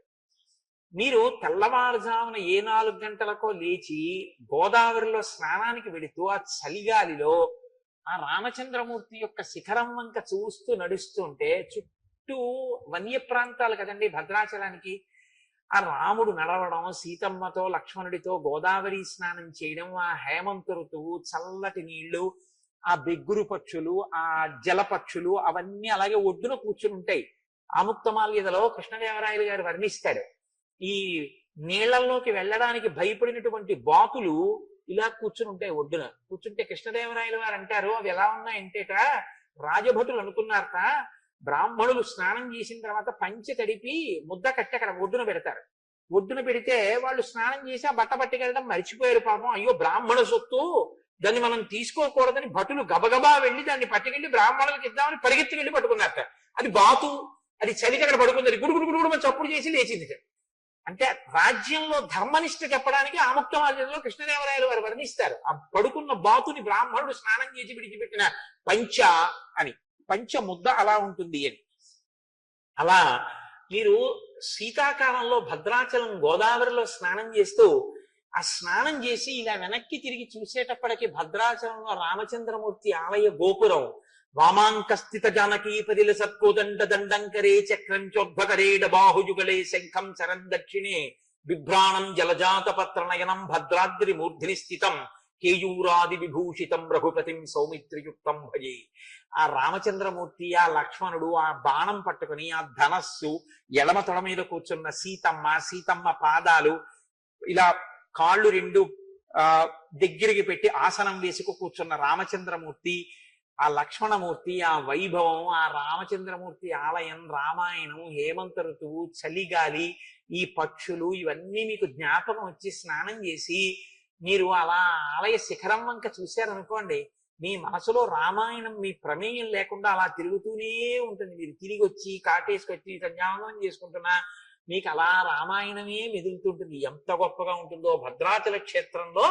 అసలు ఈ మార్గశీర్ష పుష్యమాసములు కానీ కార్తీకం శరదృతువుని కానీ భద్రాచల స్నానంలో అనుభవించాలి మీరు ఎప్పుడైనా. ఎంత అందంగా ఉంటుందో. ఈ మధ్యకాలంలో నేను అనుభవించి అక్కడ ఉపన్యాసాలు చెప్పడానికి వెళ్ళి రామాయణం మీద ఎంత ఆనందం అనుభవించాను. అందులో చెప్పింది రామాయణం, ఉన్నది భద్రాచలం. కాబట్టి ఇప్పుడు రాముడు సీతాలక్ష్మణ సహితుడై, లక్ష్మణుడు వస్తున్నాడు అంటే మామూలుగా రాడు, రాముణ్ణి గురువుగా భావిస్తాడు. అందుకని జలపాత్ర పట్టుకుని వచ్చాడు వెనకాసల. సీతారాములు స్నానం చేశారు, లక్ష్మణమూర్తి కూడా స్నానం చేశారు. ఆ స్నానం చేసే ముందు భరతుడు కూడా అవసరం లేకపోయినా అంతఃపురంలో ఉండగలిగినటువంటి వాడైనా అలా ఉండకుండా జటలు కట్టుకుని నారచీరలు కట్టుకుని అన్నయ్య భూషీనం చేసి ఉంటాడు. భరతుడు కూడా ఇదే సమయానికి స్నానం చేయడం కోసమని సరయూ నదికి వెళుతుంటాడు. రాజుగా సంతోషపడగలిగిన వాడు తనంత తానుగా నియమాన్ని విధించుకుని ఎంత కష్టపడుతున్నాడు అని లక్ష్మణుడు అన్నాడు. భర్త దశరథో యస్యాః సాధుశ్చ భరతస్సుతః కథంను సాంబా కైకేయి తాదృశీ క్రూరశీలిని. దశరథ మహారాజు గారి భార్య అంత ఉత్తముడైన భరతుడికి తల్లి ఆ కైకేయి అంత క్రూరాలు ఎలా అయిందన్నయ్యా అన్నాడు.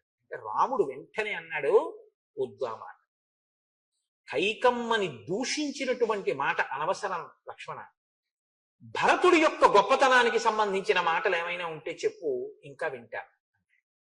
తెల్లవారుజామున లేవగానే పవిత్రమైనటువంటి ఈశ్వర కార్యంలో మగ్నం అయ్యేటప్పుడు ఏ విరోధం ఉన్నా తల్లిదండ్రుల వరస ఉన్నవాళ్ళు, అన్నావదిల వరస ఉన్నవాళ్ళు, అక్క బావగారు, అత్తగారు, మామగారు, గురువులు, పెద్దలు, అటువంటి వారిని నింద చేసేటటువంటి మాటలతో ప్రారంభం చేయకూడదు రోజుని.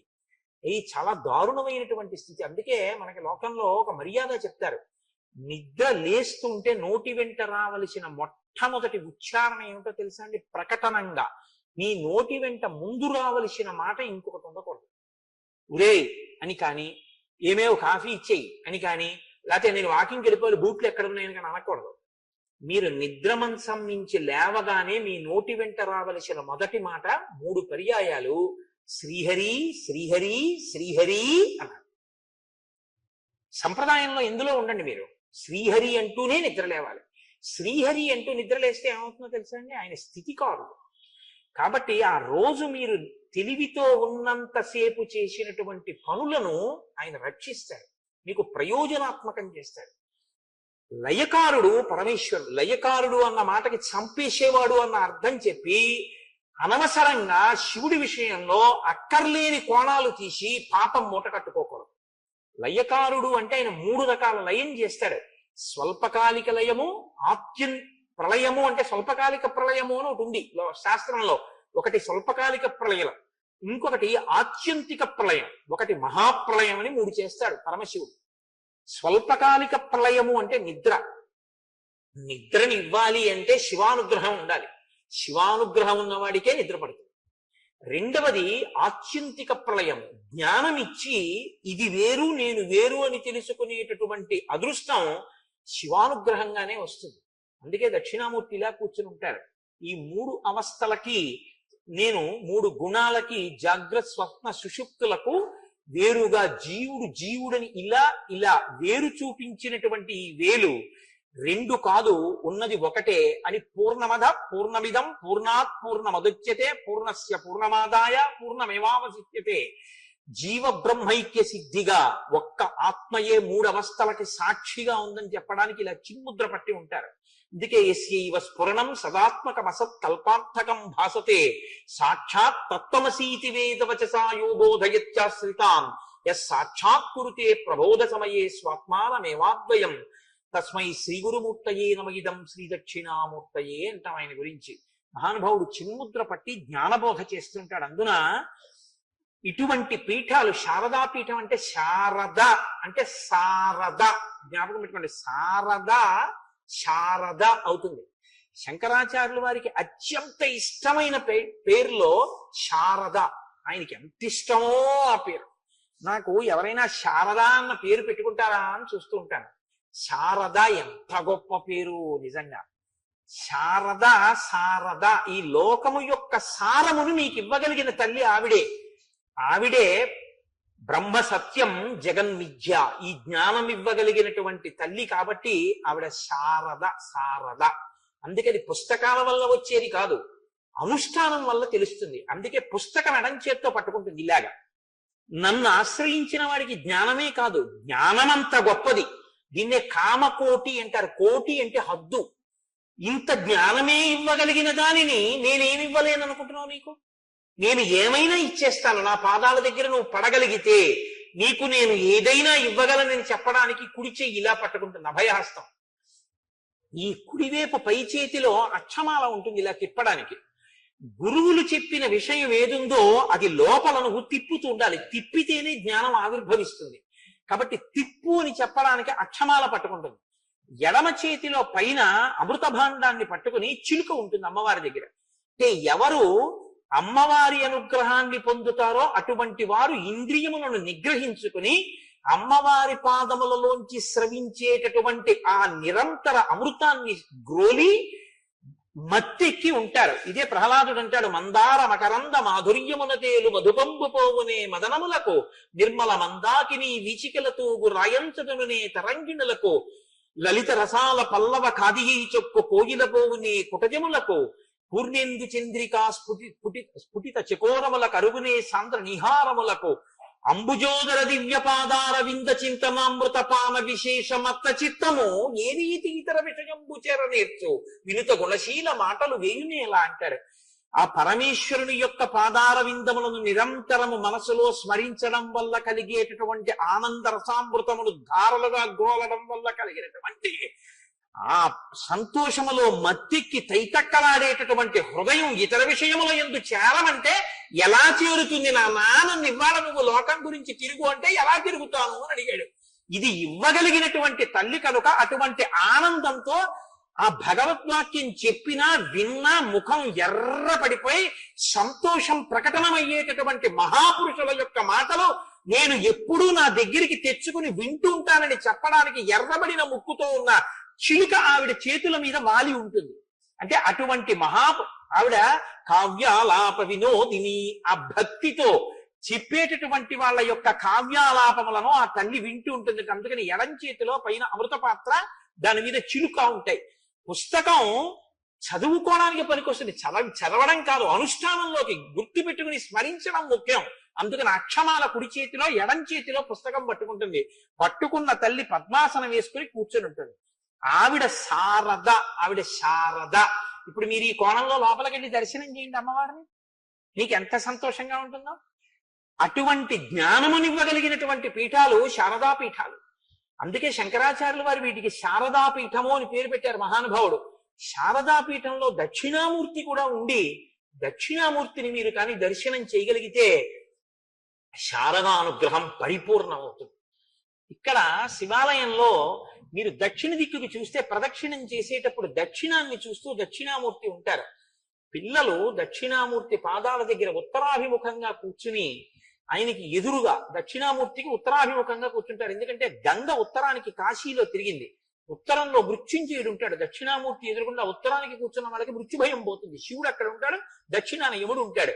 దక్షిణానికి ఆయన తిరుగుతాడంటే మృత్యుబాధ పోతుందంటే జ్ఞానము కలుగుతుంది. కూర్చుని దక్షిణామూర్తి స్తోత్రాన్ని కాని ఉపాసన చేస్తే, నేను ఒక పరమ సత్యం మీకు చెప్తున్నాను, జ్ఞాపకం పెట్టుకోండి. ఇవాళ మీకు కష్ట సుఖములు అన్నవి ఎందుకు కలుగుతాయో తెలుసా అండి? కష్టాలు అన్నవి ఎందుకు వస్తాయో తెలుసా? గురుగ్రహం బలహీనం అయితేనే వస్తాయి. జాతకంలో ఎటువంటి పాపపు గ్రహాలు ఉండనివ్వండి, గురుగ్రహం యొక్క ప్రభావం ఎక్కువగా ఉందనుకోండి, గురుగ్రహం బలంగా ఉందనుకోండి, అవేం చేయలేవు పాపపు గ్రహాలు. గురుగ్రహం మీద ఉంటుంది ఆధారం అంతా. జాతకం ఆయన ఒక్కొక్కసారి జాతకానికి దొరకడు. గ్రహాలు ఒకలా ఉంటే ఆయన ఒకలా బతుకుతూ ఉంటాడు. ఎలా బతుకుతాడో తెలుసా అండి? ఆయన గురుగ్రహం ఆయనకి బలంగా ఉంటుంది. గురుగ్రహం బలంగా ఉండాలి అంటే శంకరాచార్య స్వామి వారు ఈ జాతికి పెట్టిన భిక్ష దక్షిణామూర్తి స్తోత్రం. దక్షిణామూర్తి స్తోత్రాన్ని రోజు ఎవరు తప్పులు లేకుండా చదువుతారో, దక్షిణామూర్తిని ఉపాసన చేస్తారో, వాళ్ళకి గురుగ్రహం యొక్క అనుగ్రహం కలుగుతుంది. గురుగ్రహం యొక్క అనుగ్రహం కలిగితే బుద్ధి విశేషంగా వికసనం పొందుతుంది. రెండు, వాళ్ళకి పాపపు గ్రహములు వాళ్ళని ఏం చేయలేవు. వాళ్ళు సంతోషంగా ఉండగలుగుతారు జీవితంలో. అటువంటి దక్షిణామూర్తి మీకు ఇక్కడ శారదాపీఠంలో ఉన్నారు. చక్కగా మీరు ఉపన్యాసానికి వచ్చే ముందు ఒక్క పావుగంట ముందు వచ్చి ఆ దక్షిణామూర్తిని ఒక్కసారి నిలబడి నమస్కారం చేసి, ఏమి స్తోత్రం అండి దక్షిణామూర్తి స్తోత్రం? దేహం ప్రాణమపీంద్రియత్యపి చలాం బుద్ధించ శూన్యం విదు స్త్రీ బాలాం దజడోపమాస్త్వహమితి భ్రాంతా భృశం వాదినః మాయాశక్తి విలాస కల్పిత మహావ్యామోహ సంహారిణే తస్మై శ్రీ గురుమూర్తయే నమః శ్రీ దక్షిణామూర్తయే. ఏమి మాట్లాడతారో ఆయన అందులో. బీజస్యంతరివంకురు జగదిదం ప్రాంగ్ నిర్వికల్పం పునః మాయా కల్పిత దేశకాల కలనా వైచిత్ర చిత్రీకృతం మాయావీవ విజృంభయత్యపి మహాయోగీవ యస్వేచ్ఛయా తస్మై శ్రీ గురుమూర్తయే నమః శ్రీ దక్షిణామూర్తయే అంటారు. ఏమి దక్షిణామూర్తి స్తోత్రము! శంకర భగవత్పాదులు ఈ జాతికి అందించినటువంటి అమూల్యమైన వజ్రాల్లో దక్షిణామూర్తి స్తోత్రం ఒకటి. ప్రతి వారికి నోటికొచ్చి ఉండాలి దక్షిణామూర్తి స్తోత్రం. మౌనవ్యాఖ్యా ప్రకటిత పరబ్రహ్మతత్వం యువానం వర్షిష్టాంతే వసదృశిగణైరమృతం బ్రహ్మనిష్టై ఆచార్యేంద్రం కరకలిత చిన్ముద్రమానంద రూపం స్వాత్మారామం ముదితవదనం దక్షిణామూర్తి నిండే. దక్షిణామూర్తి స్తోత్రాన్ని రోజు అందరూ చదువుకుంటే గొప్ప అనుగ్రహాన్ని పొందగలుగుతారు. శంకరులు ఇచ్చారు, అనుష్ఠించుకోవడం మన వంతు. ఇటువంటి పీఠంలో నేను అటువంటి మాట చెప్పకపోతే ఆ ఉపన్యాసానికి అర్థం ఉండదు, కాబట్టి దాన్ని కలపవలసి వచ్చింది. ఇప్పుడు సీతారాములు లక్ష్మణ సహితులై ఆ గోదావరి నదిలో స్నానం చేస్తే ఎలా ఉందోట తెలుసా అండి? మహర్షి అంటారు, వాళ్ళ ముగ్గురు స్నానం చేసి రావడాన్ని ధార్మిక నిష్టగా మీరు చూడండి. తెల్లవారుజామున అంత చలికాలంలో మృగాలు కూడా ముడుచుకు పడుకుంటే రాముడు మాత్రం ఒకానొకప్పుడు చెప్పాడు విశ్వామిత్రుడు, కౌసల్యా సుప్రజా రామ పూర్వా సంధ్యా ప్రవర్తతే ఉత్తిష్ట నరశార్దూల కర్తవ్యం దైవమాన్నికం. ఆయన సంధ్యావందనం చేయాలి, అది గుర్తుంది. అంత చలిలో కూడా తెల్లవారుజామున లేచి నదీ స్నానం చేస్తాడు. చేసి వచ్చి దైవ కార్యాన్ని నిత్యాగ్నిహోత్రాన్ని చేస్తాడు రామచంద్రమూర్తి. ఎంతటి ధార్మికుడు, ఎంతటి ధర్మాన్ని పట్టుకున్నవాడో మనకి చూపిస్తాడు.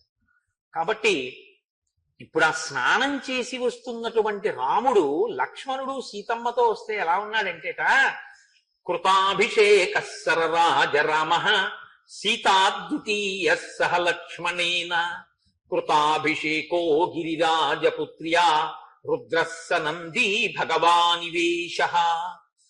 తెల్లవారుజామున హిమాలయ పర్వత ప్రాంతాలలో ఉండేటటువంటి మందాకిని నదిలో స్నానం చేసి పార్వతీ సహితుడైనటువంటి పరమేశ్వరుడు నందీశ్వరుడితో కలిసి మందాకిని నదిలోంచి హిమాలయ పర్వతాల మీద నడుస్తుంటే ఎలా ఉంటాడో రామచంద్రమూర్తి సీతాలక్ష్మణ సహితుడై అలా ఉన్నారు.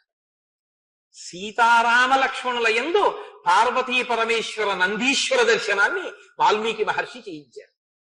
పిచ్చి వెర్రి పెట్టుకుని శివుడు వేరు కేశవుడు వేరు అని దెబ్బలాడుకోకూడదు. రామాయణం చదివితే ఇద్దరూ ఒక్కటే. ఆ దర్శనం ఎవరు చేశారో వారు కృతార్థులయ్యారు. భాగవతం చేస్తుంటే పోతన గారికి చిన్ని కృష్ణుడికి అమ్మ ఒంటి నిండా చక్కగా అలంకారం చేసి చిన్న కొప్పేసి కొప్పుకు ముత్యాల సరాలు పెట్టి ఆ బుజ్జి బుజ్జి కాళ్ళకి మంజీరములు పెట్టి, అంటే గజ్జెలు పెట్టింది కొత్తగా పెట్టి, పట్టుదట్టి ఓటి కట్టి విడిచిపెట్టింది. రామ ఆడుకో, కృష్ణ ఆడుకో అంది. రామాయణం ప్రభావం భాగవతం మీద పడుతోంది. కృష్ణ ఆడుకో అంది. అంటే ఆ చిన్ని కృష్ణుడు పాకుతున్నాడు. పాకుతున్నప్పుడు వెనక పాదాలు గల్ గల్ గల్ అన్నాయి. ఆగిపోయి ఒక్కసారి కూర్చుని ఇలా కాళ్ళ వంక చూసుకుని భయపడిపోయిన వాళ్లే చూసేట. యశోద చూసి దగ్గరికి వచ్చి ఆ కాలు తీసి చేతిలో ఇలా కొట్టి, గజ్జెలు నాన్న, నీకు గజ్జెలు పెట్టాను, భయం లేదు, పాకు అందిట. అంత దూరం పాకేట కాళ్ళకేమిటో గల్ గల్ అంటే అమ్మ ఎంత చెప్పినా భయం వేసి అమ్మ వంక తిరిగాట. అమ్మ నవ్విందిట పక్కున.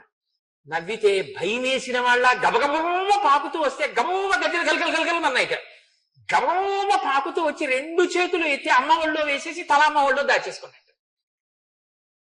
నీ భయాన్ని చూసి నిజంగా భయానికి భయం వేసింది కృష్ణ, ఎంత భయం నటించావయ్యా అంది ఆ మహాతల్లి కుంతీదేవి.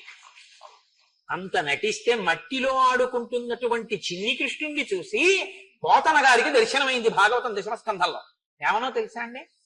తనువునంటిన ధరణీపరాగంబు పూసిన నిరిభూతి పూతగాగా ముందర వెలుగొందు ముక్తాలలామంబు తొగల సంగటిగాని తొలకగాగా హలభాగంబుపై పరగు నావిరిబొట్టు కాముని కాల్చిన కన్నుగాగా కంఠమాలికలోని ఘననీల రత్నంబు కమనీయమగు మెడ కప్పుగాగా హరవల్లులొరగ హరవల్లులు కాగ బాలలీల ప్రౌఢ బాలకుండు శివుని పగిది నొప్పి శివునకును తనకును వేరులేమి తెలియ వెలయునట్టు అన్నారు పోతాడు. ఆయనకైంది ఆ దర్శనం. తనువునంటిన ధరణీ పరాగంబు పూసిన నిరిభూతి పూతగాగా. చిన్ని కృష్ణుడు ఒంటి మీద మట్టి పోసుకుంటే విభూతి రాసుకున్న పరమశివుళ్ళ ఉన్నట్ట బాలశంకరుళ్ళ. నమ కపర్దినీచ యుక్తకేశాయచ అని రుద్రంలో మంత్రం. కపర్దినీచ అంటే జటాజూటం ఉన్నవాడు, యుక్తకేశాయచ అసలు జుట్టు లేని బోడిగుండున్నవాడు. బోడిగుండున్న శివుడు ఎక్కడున్నాడన్నారు శంకరాచార్యుల వారే బోడిగుండున్న శివుడు. శంభోర్మూర్తిశ్చరతి భువనే శంకరాచార్య రూప. ఆ శంభుమూర్తే ఈ భూమి మీద శంకరాచార్యుల వారిగా తిరుగుతున్నారు. వచ్చేస్తోంది కదండి శంకర జయంతి, మనసటుపోతోంది అస్తమానం. కాబట్టి శంభోర్మూర్తిశ్చరతి భువనే శంకరాచార్య రూప. అటువంటి మహానుభావుడు కాబట్టి ఒంటి నిండా విభూతి పూసుకున్నటువంటి చిన్ని శివుడు చిన్ని కృష్ణుల్లో కనబడ్డట. అమ్మ ఇక్కడ ముత్యాల సరాలు పెడితే పోతన గారికి ఎలా కనపడ్డట? చంద్రవంకని పెట్టుకున్నటువంటి శివుని యొక్క జటాజూటం కనపడుతోంది. ఆయన కంఠం మీద నల్లటి మచ్చ ఉంటుంది. హాలాహలాన్ని భక్షించాడు కదా, నేను ఆ నీలపతాక వేసింది అమ్మ మెళ్ళలో చిన్ని కృష్ణుడికి. దాని కాంతి కంఠం మీద కొడితే నీలకంఠుడైనటువంటి పరమశివుడు కనబడుతున్నట్ట. నాకు శివుడికి కృష్ణుడికి తేడా లేదో పోతనా చూసావా అని కృష్ణుని యందు శివుని యొక్క దర్శనం చేయించినట్టుగా నాకు కృష్ణుల్లో శివుడు కనబడ్డాడు అభేదంగా అని పోతన గారు పద్యం రచన చేశారు భాగవతం దశమస్కంధంలో. పెద్దలైనటువంటి వారందరికీ శివకేశవ భేదం లేకుండా ఉన్న ఒక్క పదార్థమే కనపడింది. ఆ ఒక్క పదార్థమే అనేకమైనటువంటి రూపాలు పొందుతోంది తప్ప అసలు నిజానికి అన్ని లేవు, ఉన్నదొక్కటే. ఏకస్వమేవ బహుధా భవాసి లోకే నిశ్శంకధీర్వృషభకేత నమల్లినాథ శ్రీభ్రామరీప్రియ సుఖాశ్రయ లోకనాథ శ్రీమల్లికార్జున విభో తవ సుప్రభాతం అంటాను. మల్లికార్జున సుప్రభాతం చేస్తే శివాలయంలో ఉన్న ఒక్కడివే ఈశ్వర మూడుగా మారుతున్నావు అంటారు. పోతన గారు అంటారు భాగవతంలో, మూడు మూర్తులకును మూడు లోకములకు మూడు కాలములకును మూలమగుచు ఋషులైనా సరే పుంసామోహన రూపాయ పుణ్య శ్లోకాయ మంగళం. ఏమందం రా ఈ అందం అనవలసిందే. అలా ఉంటాడు నా తండ్రి. కాబట్టి సింహోరస్కం మహాబాహుం పద్మపత్ర నివేక్షణం. ప్రత్యేకించి రాముడి చూపులు అలా ఉంటాయిటండి. ఆయన కానీ ఇలా ఎవరైనా చూస్తే చాలట, ఆయన్ని చూసినా ఆయన చూసినా అంతే వ్యామోహితులైపోతారు ఆయన అంట. అందుకే రామచంద్రమూర్తిని ఉపాసన చేస్తే రామచంద్రమూర్తి కూడా వాళ్ళ వంక చూస్తూనే ఉంటారు. మీ అంత మీరు ఆ అనుగ్రహాన్ని వదిలేసుకుంటేనే చెప్పలేను, కానీ ఒక్కసారి రాముడి వంక అదే ఆయన ప్రతిజ్ఞ కూడా రామాయణంలో, సహృదేవ ప్రసన్నాయ తవాస్మీత జయాచతే అభయం సర్వభూతేభ్యో దదామ్యే తద్వ్రతం మమ. ఎవరైనా ఒక్కడు నన్ను పట్టుకుంటే నేను వాళ్ళని పట్టుకుంటానన్నాడు ఆయన. భూతములలో ఎవరైనా సరే. రామాయణం రామనామం అంత గొప్పవి. రామచంద్రమూర్తి సీతాలక్ష్మణ సహితుడై కొందరు ఋషుల యొక్క ఆశ్రమాన్ని దాటారు. శరభంగ మహర్షి, సుతీక్షణుడు. ఆయన ఆశ్రమాన్ని 2 మాటలు దర్శనం చేశారు. ఒక మాట వెళ్ళి మళ్ళీ 10 సంవత్సరముల తర్వాత మళ్ళీ సుతీక్షణుని యొక్క ఆశ్రమానికి వెళ్ళారు. అలాగే అగస్త్య భ్రాత, ఆయన తక్కువ వారేం కాదు. చాలా మంది అగస్త్య భ్రాత అంటే ఏదో తగినంత ప్రాముఖ్యత లేనివారు అని అనుకుంటూ ఉంటారు. అలా రామాయణంలో ఎక్కడా ఏం లేదు. ఆయన మహానుభావుడు, చాలా గొప్ప తపస్వి. కానీ ఆయన ఇంట్లోనే అన్నగారు చాలా గొప్ప తేజస్సు కలిగినటువంటి వాడు, విశేషమైనటువంటి తపోబలం ఉన్నవాడు. కాబట్టి ఇక అన్నగారికి తమ్ముడుగా ఉండిపోయాడు తప్ప ఇంకా ఆయనకి అంటే వేరే పేరు ప్రకాశించలేదు. అది దోషం కాదు కూడా, చాలా గొప్ప విషయమే. ఒక ఇంట్లో అన్నగారు చాలా గొప్పవాడైతే ఆ అన్నగారికి తమ్ముడు అని పిలువబడడం చాలా మర్యాదతో కూడుకున్నటువంటి విషయం. తండ్రి గారికి కొడుకు అని చెప్పినా, ఫలానా మామగారికి అల్లుడు అని చెప్పినా, ఫలానా అన్నగారికి కొడుకు అని చెప్పినా దోషం ఏమీ కాదు. అది కీర్తికారకం. తన వంశంలో అటువంటి వారు ఉన్నారు అని చెప్పి, తనకి ఆత్మబంధువులలో అటువంటి వారు ఉన్నారు అని చెప్పి చాలా సంతోషించదగినటువంటి విషయాలలో అదొకటవుతుంది. కాబట్టి మీరు జాగ్రత్తగా గమనిస్తే అరణ్యకాండ ప్రారంభం దగ్గర నుంచి కూడా మీకు ఇక రావణ సంహారం వైపుకి ఋషులు అడుగులు వేయించడం మొదలు పెడతారు రాముణ్ణి. అందుకే ఒక్కొక్క ఋషి చెప్పే మాట రాబోయేటటువంటి కథకి సంబంధించినదై ఉంటుంది. శరభంగుడి దగ్గరికి వెడితే ఇంద్రుడు కనపడతాడు. ఇంద్రుడు రాక్షస సంహారం గురించే రామచంద్రమూర్తికి కావలసిన సమర్థత ఎలా ప్రకాశించాలో శరభంగ మహర్షితో మాట్లాడుతూ ఉంటాడు.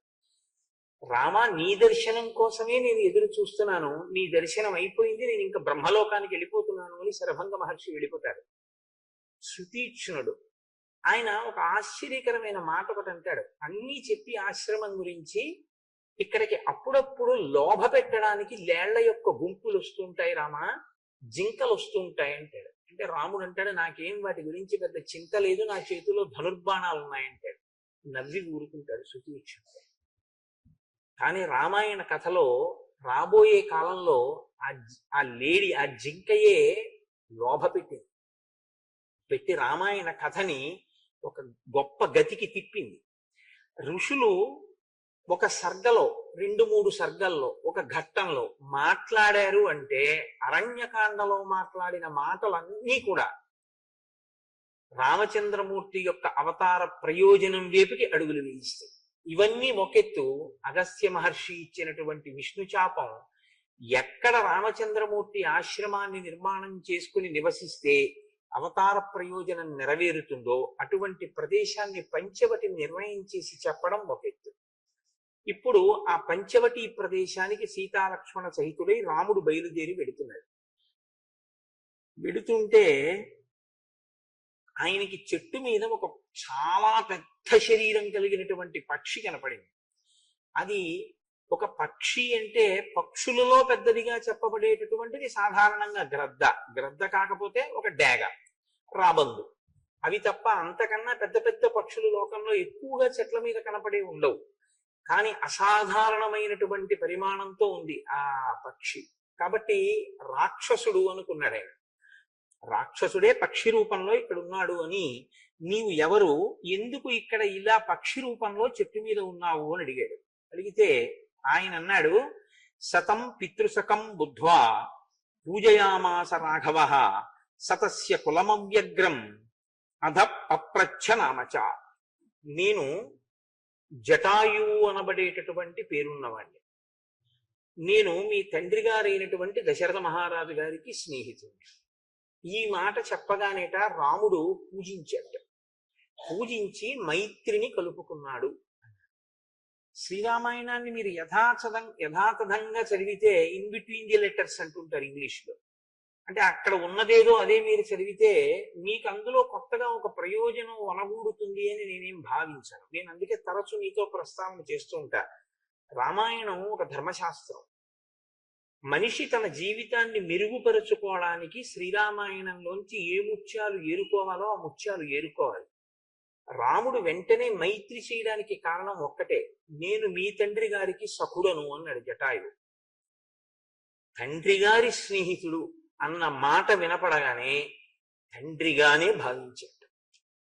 నా తండ్రి స్నేహితుడంటే నాకు తండ్రి వంటి వాడే. వెంటనే పూజించాడు రాముడు జటాయువుని. అది పక్షే కావచ్చు, కానీ వెంటనే పూజ చేశాడు. ఇది ఇవాళ లోకంలో లుప్తమైపోతున్నటువంటి ధర్మం. సాధారణంగా తండ్రి గారి స్నేహితులు అన్న వాళ్ళకి అంత గౌరవం ఇవ్వగలిగినటువంటి స్థితిలో అన్ని కుటుంబాల్లోనూ లేదు. తండ్రి గారంటేనే గౌరవం క్షీణించిపోతాం. ఇక తండ్రి గారి స్నేహితులంటే వాళ్ళని మనం గౌరవించేది ఏమిటనేటటువంటి స్థితి కాదు. తండ్రి యందు అసలు ఆ గౌరవం ఉంటే తండ్రి గారి స్నేహితుల్ని గౌరవించడం వస్తుంది. రాముడు తండ్రి గారి స్నేహితుల్ని గౌరవించగలిగాడు అంటే ఆయనకి తండ్రి అన్న మాట మీద ఉన్న గౌరవం అటువంటిది. కాబట్టి ఆయన, నీ పుట్టి పూర్వోత్తరాలు ఏమిటి, నీ వంశం ఏమిటి, ఎందుకు నువ్వు ఇలా పక్షి రూపంలో ఇక్కడ ఉన్నావు అని అడిగారు. శ్రీరామాయణం చాలా ఆశ్చర్యకరమైనటువంటి అమృత స్వరూపమైన ఆదిక ఉంది. కేవలం నీ పేరేమిటి అంటే నా పేరు జటాయువు అని మాట చెప్పచ్చు. కానీ ఆ పక్షి, రామ నువ్వు సావధానంగా విను, అసలు నేను సృష్టి పూర్వం దగ్గర నుంచి ఎందుకు ఇలా ఇవన్నీ ఉత్పత్తి జరిగాయో నా పేరేమిటో నీకు చెప్తాను అంది. మీకు శ్రీరామాయణాన్ని బాగా చదివితే అనేకమైనటువంటి అనుమానాలు తొలగిపోతాయి. మనకి కావ్యపరంగా సనాతన ధర్మపరంగా ఏ ప్రాణులు ఎలా ఉత్పత్తి జరిగాయో మీకు అర్థం అవుతుంది. జరిగితే ఈశ్వరుడు ఎంత గొప్పగా ఈ సృష్టి చేశాడు అన్నదాన్ని మీరు అవగతం చేసుకోవడానికి అదొక మంచి అవకాశం. మొట్టమొదట్లో ఈ సృష్టి యందు చతుర్ముఖ బ్రహ్మగారు కొంతమంది ప్రజాపతుల్ని సృష్టి చేశాడు. వాళ్ళందరూ బ్రహ్మగారి యొక్క మానసపుత్రులు. వాళ్ళు కర్దముడు, విక్రీతుడు, శేషుడు, సంశ్రయుడు, స్థాణువు, మరీచి, అత్రి, క్రతువు, పులశ్చుడు, అంగిరసుడు, ప్రచేతసుడు, పులహుడు, దక్షుడు, వివస్వంతుడు, కశ్యపుడు. వీళ్ళు ప్రజాపతులు. ఈ ప్రజాపతులందరినీ ఆయన ఏమన్నాడంటే, మీరు ఈ లోకంలో అనేక రకములైనటువంటి సంతానములు వృద్ధి పొందేటట్టుగా మీ మీ యొక్క తేజస్సులను వినియోగించండి అన్నాడు. ఇందులో దక్ష ప్రజాపతికి 60 మంది కుమార్తెలు. దక్ష ప్రజాపతి యొక్క 60 మంది కుమార్తెలలో 8 మంది కుమార్తెల్ని కశ్యప ప్రజాపతి వివాహం చేసుకున్నారు. ఆ 8 మంది పేర్లు అదితి, దితి, ధనువు, కాళిక, తామ్ర, క్రోధవశ, మను, అనవ. 8 భార్యలు. ఈ 8 భార్యల యందు కూడా కశ్యపుడు ఏం చెప్పాడంటే, మీరు ఉత్తమమైనటువంటి సంతానాన్ని వృద్ధి చెయ్యండి. కానీ అందులో ఆయన మాట విన్నవాళ్ళు కొందరు, వినని వాళ్ళు కొందరు. మీరు ఇక్కడ ఒక ధర్మ సూక్ష్మాన్ని నేను స్పష్టంగా చెప్పకపోతే కొద్దిగా ఇబ్బంది కలుగుతుంది. భార్య యందు సంతానమును పొందడం కోసమే వివాహం చేసుకుంటారు. అసలు వివాహం చేసుకోవడానికి సంకల్పం ఏం చెప్తారంటే ప్రజాపత్యర్థం అని చెప్తారంటే ధర్మబద్ధమైనటువంటి అర్థమును పొందుట కొరకు. దేని వలన? కామమును ధర్మబద్ధం చేసి అర్థాన్ని పొందుతారు. అర్థం అంటే డబ్బు కదండి. సంతానం అర్థం ఎలా అవుతుంది అని మీరు నన్ను ప్రశ్న వేయచ్చు. కామము ధర్మబద్ధమై భార్య యందు ప్రసరిస్తే అలా ప్రసరించినటువంటి ధర్మబద్ధమైన కామము చేత కలిగినటువంటి అర్థమునకే సంతానము కొడుకు లేదా కూతురు. ప్రత్యేకించి కొడుకుకి ఆ అర్థం బాగా అన్వయం అవుతుంది అంటారు. ఎందుచేత అంటే తను సంధ్యావందనం చెయ్యలేని పరిస్థితి ఏర్పడినప్పుడు కొడుకు సంధ్యావందనం చేస్తాడు. తండ్రి పేరు మీద సంధ్యావందనం చేయడానికి అధికారం కొడుకు ఒక్కడికే ఉంటుంది. కాబట్టి కొడుకు ఆ సంధ్యావందనం చెయ్యొచ్చు. మంచాన పడిపోయి ఉన్న సంధ్యావందనం మానడానికి వీలు లేదు శాస్త్రంలో. మృత్యుముఖంలో ఉండి మంచంలో ఉండిపోయాడు అనుకోండి, ఏది మానకూడదు అంటే సంధ్యావందనం మాత్రం మానడానికి వీలు లేదు, చెయ్యాలి. అప్పుడు కూడా చెయ్యాలి. అందుకే చస్తుంటే సంధ్యమంత్రం అండి అని ఒక సామెత వచ్చింది. చచ్చిపోతున్నా కూడా ఆ సూర్యోదయ సూర్యాస్తమయాలు ఆయా కాలముల యందు సంధ్యావందనం చేయవలసింది. మరప్పుడు తండ్రి గారికి అసలు ప్రాణంతో ఉన్నాడు తప్ప సంధ్యావందనం చేసేటటువంటి స్థితి కాదు. మరి ఎవరిప్పుడు గట్టెక్కించాలి అంటే కొడుకు ఉండాలి అని కోరుకునేది. ఎందుకంటే 2 కారణాలకి కొడుకు ఉండాలని కోరుకుంటాడు. ఈ 2 కారణాలకి కొడుకు లేకపోతే అసలు కొడుకు అన్నవాడు ఉండడం వల్ల శాస్త్రీయమైన ప్రయోజనం ఏమీ నెరవేరదు. వాడు నాన్నగారి డబ్బులు పుచ్చుకోవడానికి కొడుకు అయితే అంతకన్నా అసహ్యకరమైన విషయం లోకంలో ఇంకోటి లేదు. 2 ప్రధాన ప్రయోజనాలు ఉంటాయి. 3వ ప్రయోజనం ఒకటి ఉంటుంది, దాన్ని కోరుకోకుండా ఉండడమే మంచిది. ఎవడికి వాడు తరించే ప్రయత్నం చేయాలి కొడుకు మీద ఆధారపడిపోవడం కన్నా. మొదటి 2 ప్రయోజనాలుగా ఏం చెప్పవలసి ఉంటుందంటే, ఒకటి తను సంధ్యావందనం చెయ్యలేని స్థితి కలిగితే, అంటే సంధ్యావందనం చేసేటటువంటి అధికారం ఉన్నవారై ఉన్నప్పుడు కొడుకు తండ్రి పేరు మీద సంధ్యావందనం చెయ్యవలసి ఉంటుంది. అలా చేస్తాడు వాడు అని కొడుకుని కనాలని కోరుకుంటారు. రెండవది దేనికి అంటే, తన ఇంట్లో ఉండేటటువంటి సింహాసనానికి అర్చన ఆగిపోకూడదు. తనతో అర్చన ఆగిపోయింది అనుకోండి, తన తర్వాత సింహాసనం ఏమవ్వాలి? ఇంకా ఆ గోత్రనామాలతో అర్చన చేసే వాళ్ళు ఎవరు లేరు, కొడుకులు లేరు. కాబట్టి ఆ సింహాసనానికి అర్చన ఆగిపోతుంది అక్కడతోటి. కాబట్టి పరంపరాగతంగా వస్తున్నటువంటి సింహాసనానికి అర్చన ఆగిపోకుండా ఉండడం కోసం కొడుకు కావాలి అని కోరుకుంటారు. 3వ ప్రయోజనం అనుషంగిక ప్రయోజనం, దానికి పెద్ద విలువ ఇవ్వద్దు అని నేను మీతో మనవి చేయడానికి ఒక కారణం ఉంది.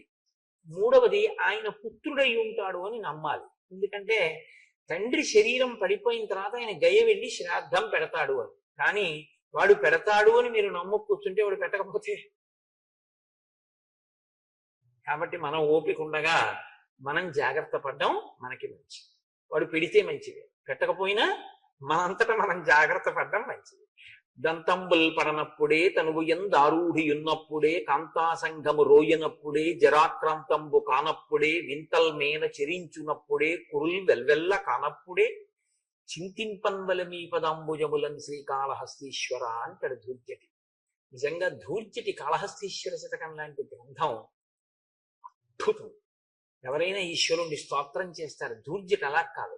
ఈశ్వరుడి దగ్గరికి వెళ్ళి తన బలహీనతలు చెప్పుకున్నాడు. ఈశ్వర, నన్ను ఎలా గట్టెక్కిస్తావయ్యా అన్నాడు.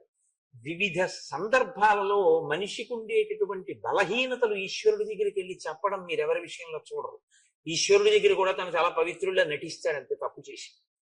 ధూర్జటి అలా కాదు, ఈశ్వరుడి దగ్గరికి వెళ్ళి తన తప్పు చెప్పుకున్నాడు. ఎంత గొప్పగా చెప్పుకున్నాడంటే, వేశ్యల యొక్క సుఖాన్ని అనుభవించి వాళ్ళు గిల్లితే ఈ శరీరం అంతా కాయలు కాసింది ఈశ్వర, అయినా నాకు ఇంకా కామం తీరలేదు. ఈ కామం తీరేటట్టుగా నువ్వు నన్ను అనుగ్రహించవా అన్నాడు. తమ కంబొప్ప పరాంగనాజనుల పరద్రవ్యంబులను మృత్యులింగ మహోద్యోగము చేయుని మనము దానిం పట్టి వైరాగ్య పాశంబులను చుట్టి బిగించి నీ చరణ స్తంభంబులను కట్టివైచి ముదంబెన్నడు కల్గజేయ కదవో శ్రీకాళహస్తీశ్వర అంటే.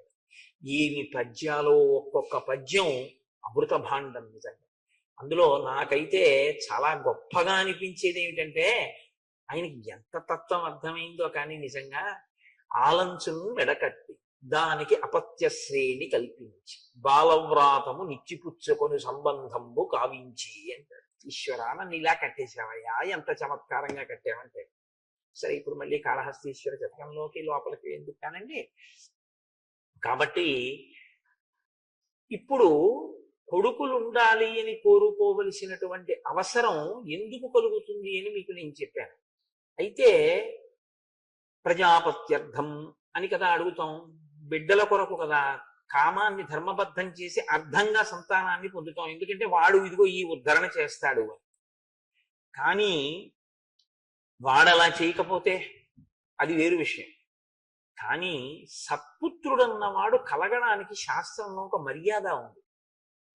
ఎట్టి పరిస్థితులలోనూ కూడా సాయంకాలపు అసుర సంధ్య వేళలో భార్యా సంగమం చేయకూడదు, పరమ నిషిద్ధం.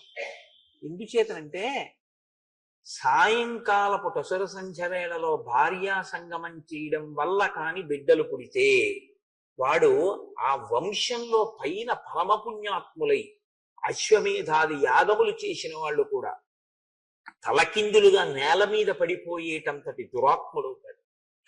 వాడు లోక కంటకుడవుతాడు, లోకాన్నంతటిని బాధ పెట్టేవాడు అవుతాడు. శాస్త్రం అలాగే మాట్లాడుతుంది. భాగవతంలో హిరణ్యాక్ష హిరణ్యకశిపులు పుట్టడానికి కారణం ఇదే చెప్తారు కశ్యప ప్రజాపతి దితి విషయంలో. అసుర సంధ్య వేళ సంగమించినటువంటి కారణం చేతనే ఆ విశ్వవసో బ్రహ్మకి ఆ తర్వాత కైకసికి వాళ్ళిద్దరికీ కలిపి దారుణమైన సంతానం కలిగారు. కైకసి రాకూడని సమయంలో వచ్చింది విశ్వవసో బ్రహ్మ దగ్గరికి. వచ్చి బొటన వేలిని నేల మీద రాస్తూ నిలబడింది. నిలబడితే ఆయన త్రికాలజ్ఞుడు మహానుభావుడు విశ్వవసో బ్రహ్మ. నువ్వు ఎందుకు వచ్చావని అడిగాడు.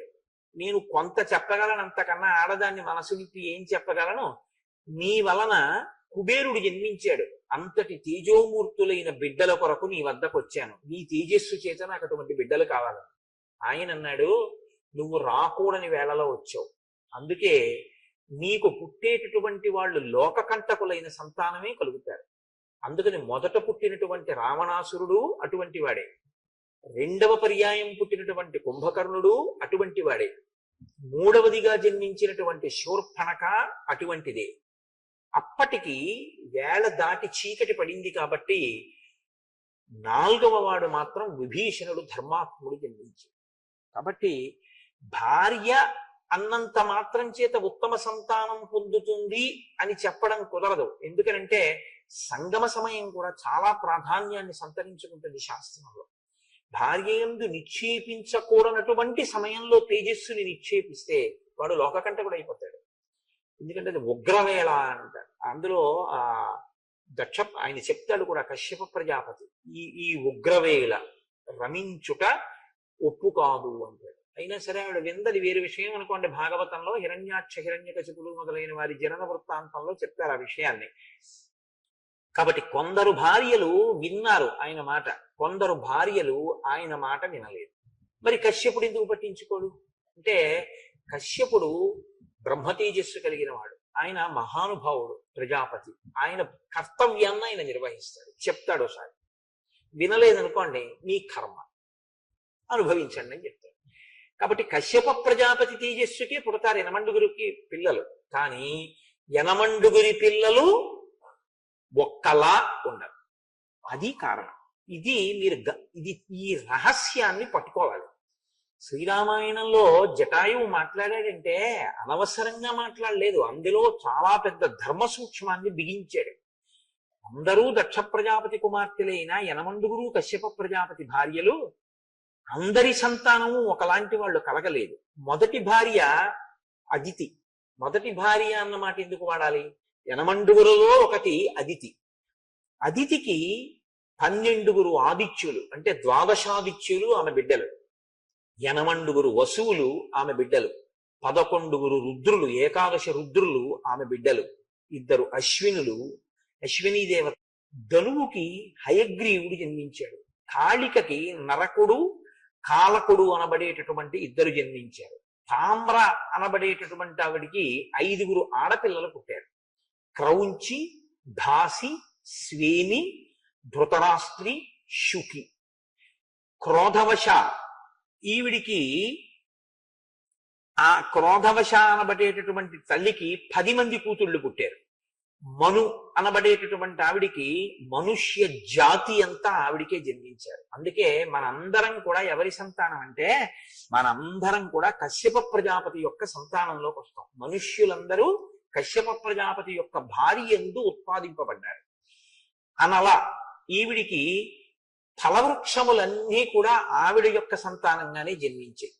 ఇందులో మళ్ళీ చిత్రం ఏమిటంటే, తామ్రకి జన్మించినటువంటి 5 ఆడపిల్లల క్రౌంచి, భాసి, స్వేని, ధృతరాష్ట్రి, శుకి అనబడే వాళ్ళల్లో క్రౌంచికి గుడ్లగూబలు పుట్టాయి, భాసికి భాసపక్షులు పుట్టాయి, శ్వేనికి డేగలు గ్రద్దలు పుట్టాయి, ధృతరాష్ట్రికి హంసలు పుట్టాయి, శుకికి నత అన్న కూతురు, నతకి వినత అన్న కూతురు, వినతకి గరుడు అరుణుడు అని 2 కొడుకులు, అరుణుడికి సంపాతి జటాయు 2 బిడ్డలు. అందులో నేను సంపాతి తమ్ముడు జటాయు.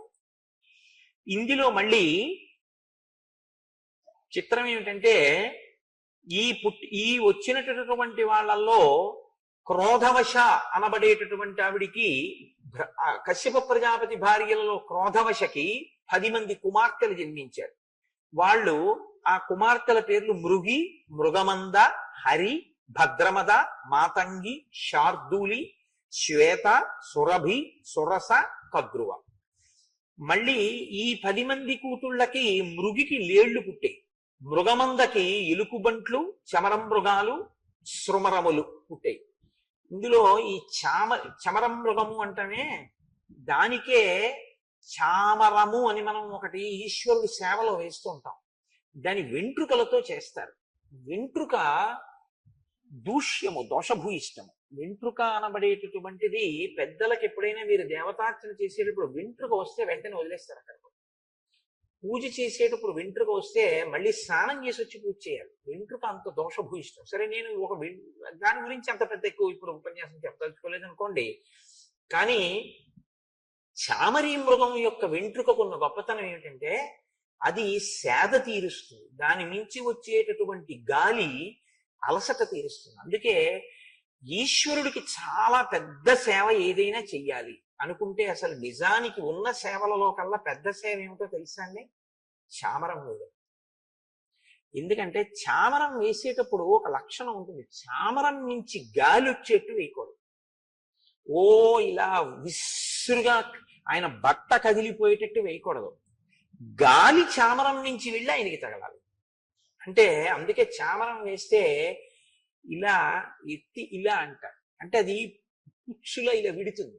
మళ్ళీ ఇలా అంటే ఇది ఇలా విచ్చుకుని ఇలా ఇలా ఇలా పడాలన్నమాట. చామరం పడితే దాని మించి గాలి ఈశ్వరుడికి తగులుతుంది. ఈశ్వరుడికి ఆ గాలి తగిలితే ఆయన సేద తీరుతాడు. ఎందుకో తెలుసా అండి? మీరు ఆయనకి సేవలు ఒకదాని తర్వాత ఒకటి చేసేస్తుంటే ఆయన బడలిక కలుగుతుంది. ఆ పదార్థాలన్నీ మీద పోసుకుని చేసుకుని ఆయన బడలుతాడు. అందులో మంత్రం క్రియ రెండూ కానీ ఒకదాని పక్కన ఒకటి సరిగ్గా జరగకుండా వేగంగా జరిగిపోతున్నాయి అనుకోండి, చాలా అసహ్యంగా ఉంటుంది ఈశ్వరుడికి కూడా. ఎందుకో మీరు ఆవాహయామి అష్టయోహర్జున సమర్పయామి, పాదయోహ పాద్యం సమర్పయామి, ధ్యాచమని సమర్పయామి, శుద్ధోదక స్నానం సమర్పయామి, ఆపోహిష్టాంలో నీళ్లు జల్లేసి ఓ చకచకచకచక చేసేస్తుంటే ఆయన ఎంత తొందరగా చేయాలి గుర్తుపెట్టి మీరు చూడండి. ఇలా కాళ్ళు పెట్టేసి గౌవ కాళ్ళు పెరిగించి ఇలా చేపెట్టి నీళ్లు పట్టేసి ఇలా తాగేసి గౌవ స్నానం ముడి తుడిచేసుకుని ఏం చేసి ఏమిటి ఆయన కర్మ? అసహ్యించుకుంటాడు. ఎందుకు ఆ పూజను? అందుకే 3 ఏకం అవ్వాలని చెప్తారు పూజలో. వాక్కు, మంత్రము ఆగాలి ఉపచారానికి, క్రియ మీరు చేసేటటువంటి క్రియ మంత్రము రెండూ కలవాలి. వాక్కు మంత్రము, వాక్యే మంత్రము నోటితో పలుకుతాం కాబట్టి మంత్రము, మీరు చేసేటటువంటి ఉపచారము, ఉపచారమునకు అనుగుణంగా పడవలసినటువంటి పదార్థం. ఎలా పడాలో అలా పడాలి పదార్థం. అభిషేకం చేస్తున్నానని చెప్పి ఉద్ధరిని పెట్టి చేయకూడదు. అభిషేకం చేస్తే ధారగానే చెయ్యాలి. అందుకే ధారాపాత్ర పెడతారు. అంతేగాని ఉద్ధరిళ్ళు పట్టుకుని నీళ్లు పోయకూడదు. ఈశ్వరుడికి అభిషేకం జరుగుతుంటాయి, ధార కిందే పోయాలి. కాబట్టి ఏది ఎలా చెయ్యాలో అలా చేసి మీరు ఇక్కడ చూడాలి. ఈశ్వరుని యొక్క ఉపచారాన్ని ఇక్కడ చూస్తే మంత్రం ఆగుతుంది. ఇక్కడ మీరు చూడలేదనుకోండి, మంత్రం ఆగలేదు అంటే కారణం ఏంటంటే వాడికి అసలు లోపల వాడు చూడటం లేదు అని గుర్తు. వాడు యాంత్రికంగా మంత్రం చెప్తున్నాడని గుర్తు. అంటే అతనికి అసలు ఏమి దాని మీద శ్రద్ధ లేదు అని గుర్తు. ఏమిటో తెలుసా అండి? ఎక్కడ దొరికిపోతుందో తెలుసా మంత్రం? నైవేద్యం దగ్గర దొరికిపోతుంది. ఎందుకంటే మీరు నైవేద్యం పెట్టారనుకోండి, మధ్యే పానీయం సమర్పయామి అని ఒక మంత్రం ఉంది. మధ్యే పానీయం సమర్పయామి అంటే ఏమిటి అర్థం? మధ్యలో నీళ్లు తాగు అని. స్వామి వెక్కిళ్ళు వస్తాయి, గబగబా తినకండి, కొంచెం మధ్యలో నీళ్లు పుచ్చుకోండి. మధ్యలో నీళ్లు పుచ్చుకోండి అని మీరు చెప్తే మీరు ఉద్ధరిణితో నీళ్లు విడిచిపెట్టి ఏం చేయవలసి ఉంటుంది? ఆగాలి. ఎందుకు ఆగాలి? అయిపోలేదు భోజనం. ఆయన మంచినీళ్ళు తాగి మళ్ళీ తింటారు పెరుగు అన్నం. అంటే మీకు ఇక్కడ కనపడాలి, ఇంకా ఆయన తింటున్నారు అన్న విషయాన్ని మీరు అనుభవించాలి. అయిపోయింది భోజనం. ఇప్పుడు ఉత్తరాపోసనం సమర్పయామి. ఉత్తరాపోసనం సమర్పయామి తాగాలా? కనీసం ఇలా నోటి దగ్గర పెట్టుకుని 2 గుటకలు వేయడం అన్నా మీకు కనపడాలా? ఆ తాగడం కనపడితే మీరు ధ్యానావస్థ యందు మమేకం చెందుతారు. ఒక బంగారు పాత్రలో మీరు శుద్ధ జలాన్ని ఇస్తే ఈశ్వరుడు ఇలా పట్టుకున్నాడు అనుకోండి, ఆయన వేళ్ల మీద ఉంగరాల మెరుపులు మీకు బంగారు పాత్ర మీద కనపడాలి. ఆయన ఇలా నోట్లో పెట్టుకుంటే ఆయన కింది పిరివి మీకు కనపడాలి. ఎందుకంటే మీరు చూడండి, మీరు ఎప్పుడైనా మీ బిడ్డలకి మంచినీళ్ళు ఇచ్చి చూడండి, ఇలా నోట్లో పెట్టుకు తాగుతుంటే తలెత్తుతారు. ఇలా తలెత్తినప్పుడు మీరు చూస్తే కింది పెరివి కనపడుతుంది. తాగేటప్పుడు ఎప్పుడూ కూడా కింది పెరివి తడుస్తూ ఇక్కడ కదలిక కనపడుతుంది, గుటకలు పడుతుంది. అది మిమ్మల్ని దర్శనం చేయమని ఆ మంత్రానికి అర్థం. ఉత్తరాపోసనం సమర్పయామి. అప్పుడు ఆయన గ్లాస్ అక్కడ పెట్టేశారు. ఇప్పుడు హస్తౌ ప్రక్షాళయామి, చెయ్యి ఎంగిలైంది నీళ్లు తాగితే, నీళ్లు పొయ్యాలి. పాదౌ ప్రక్షాళయామి, కాళ్ళ మీద పొయ్యాలి. శుద్ధ ఆచమనీయం సమర్పయామి, మళ్ళీ తాగమనాలి. ఇక్కడ చిత్రం ఏమిటో తెలుసా అండి? మీకు శ్రద్ధ ఉందో లేదో మీరే మీరు తీర్పు చెప్పడం కోసమని ఒక మంత్రాన్ని వదిలేసింది శాస్త్రం. ఏ మంత్రమో తెలుసా? మీరు చేతులు తుడవాలి, కాళ్ళు తుడవాలి. కాళ్ళు కడుక్కుని చేతులు కడుక్కున్న తర్వాత తుడుచుకోమని తువ్వాలి ఎవరు? మీరు దర్శనం చేసిన వారైతే ఓసారి ఉత్తరీయం తీసి ఇలా అంటారు. అన్నాడు అంటే పూజలో నిష్టలో చేస్తున్నాడని గుర్తు. మంత్రం పరుగు, ఇది పరుగు చేశాడంటే అసలు ఆయన ఓ విగ్రహం ఏదో పెడతాడు, తినేదే మళ్ళీ ప్రసాదం అనుకుంటున్నాడని గుర్తు. అంటే ఆ పూజ స్వీకరింపబడలేదు. ఒక తంతు అంటారు దాన్ని, ఒక తంతు చేశాడు తప్ప అది పూజ కాదు. ఎందుకంటే 3 ఏకీకృతం కాలేదు పూజలో. నిజంగా ఏకీకృతం ఎక్కడవుతుందో అక్కడికే ఈశ్వరుడు వచ్చి తీసుకుంటాడు. కాబట్టి ఈ స్థితి కల్పింపబడితే ఆరాధన యందు ఈశ్వరుని యొక్క అనుగ్రహం మనకి కలుగుతుంది. అందులో ఆయన బడలిక పొందుతుంటాడు మనం చేసిన సేవకి. ఆ బడలిక తీరడానికి చామరము అనబడేటటువంటి దాంతో ఒకసారి ఆ గాలి ఆయన మీదకి వెళ్ళేటట్టు విసురుతారు. అందుకని చామరీ మృగము యొక్క వెంట్రుకలకు మాత్రమే ఆ శక్తి ఉంది. అందుకని ఆ చామరీ మృగంగా పుట్టడం చాలా అదృష్టం. అది ఈశ్వరుడి సేవకు వెడతాయి దాని వెంట్రుకలు. ఇప్పుడు ఈ చమరం మృగములు ఎవరికి పుట్టేట? మృగమంద అనబడేటటువంటి కశ్యప ప్రజాపతి యొక్క ఒక భార్య అయిన క్రోధవశ అన్నావిడికి పుట్టిన 10 మంది కూతుళ్లలోని 2వ కూతురు యొక్క బిడ్డలు ఈ చామరీ మృగములు. ఈ సృష్టిలో చాలా కశ్యప ప్రజాపతి యొక్క అనుగ్రహమే. హరి అన్న అమ్మాయికి సింహములు బలమైన కోతులు పుట్టే, అందుకే హరీశ్వర అంటుంటారు. భద్రమద, ఈవిడికి ఇరావతి అన్న కూతురు పుట్టింది. ఈ ఇరావతికి ఐరావతము అనబడేటటువంటి కొడుకు పుట్టాడు. మాతంగి, ఈవిడికి ఏనుగులు పుట్టాయి, అందుకే మాతంగములు అంటుంటారు. శార్దూలి, ఈవిడికి పెద్ద పులులు కొండముచ్చులు పుట్టాయి. శ్వేత, ఈవిడికి దిగ్గజములు పుట్టాయి, అంటే భూమిని మోసేటటువంటి ఏనుగులు అన్ని దిక్కుల్లో ఉండేవి. సురభి, ఈవిడికి రోహిణి గంధర్వి అని 2 ఆడపిల్లలు. ఈ రోహిణికి గోవులు పుట్టాయి, గంధర్వికి అశ్వములు పుట్టాయి. ఈ మాటలు చెప్తున్నప్పుడండి గోశాలతో సహా అన్ని సంతోషిస్తాయి. ఎందుకంటే సృష్టి ఎలా జరిగిందో చెప్తున్నారు. సురస, అనేక శిరస్సులు కలిగినటువంటి నాగులు జన్మించాయి ఈవిడికి. అందుకే నాగమాత సురస వచ్చింది అంటుంటారు. సుందరకాండలో వస్తుందమ్మా. కద్రువ, సాధారణ సర్పములు జన్మించాయి.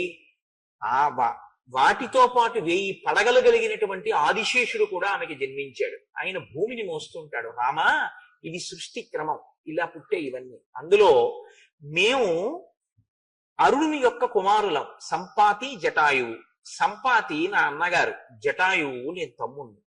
నేను మీ నాన్నగారు అయినటువంటి దశరథ మహారాజు గారి యొక్క స్నేహితుణ్ణి. నేను ఎందుకు ఇప్పుడు నీ దగ్గరికి వచ్చానో తెలుసా?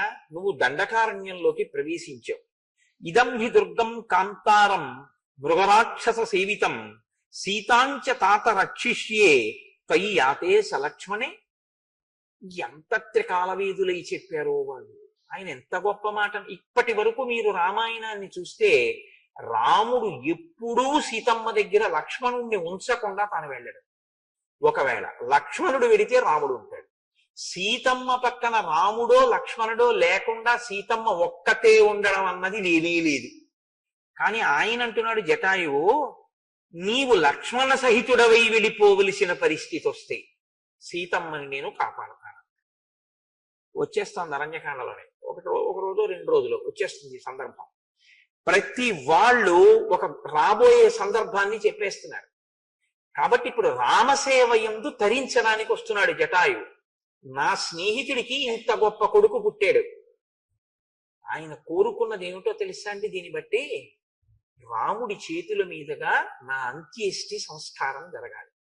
రాముడు కృష్ణుడు కూడా ఈ లోకానికి ఒక గొప్ప ధర్మాన్ని ఉపదేశించారు. మీరు జాగ్రత్తగా చూస్తే అనాథ ప్రేత సంస్కారం చేశారు వాళ్ళు.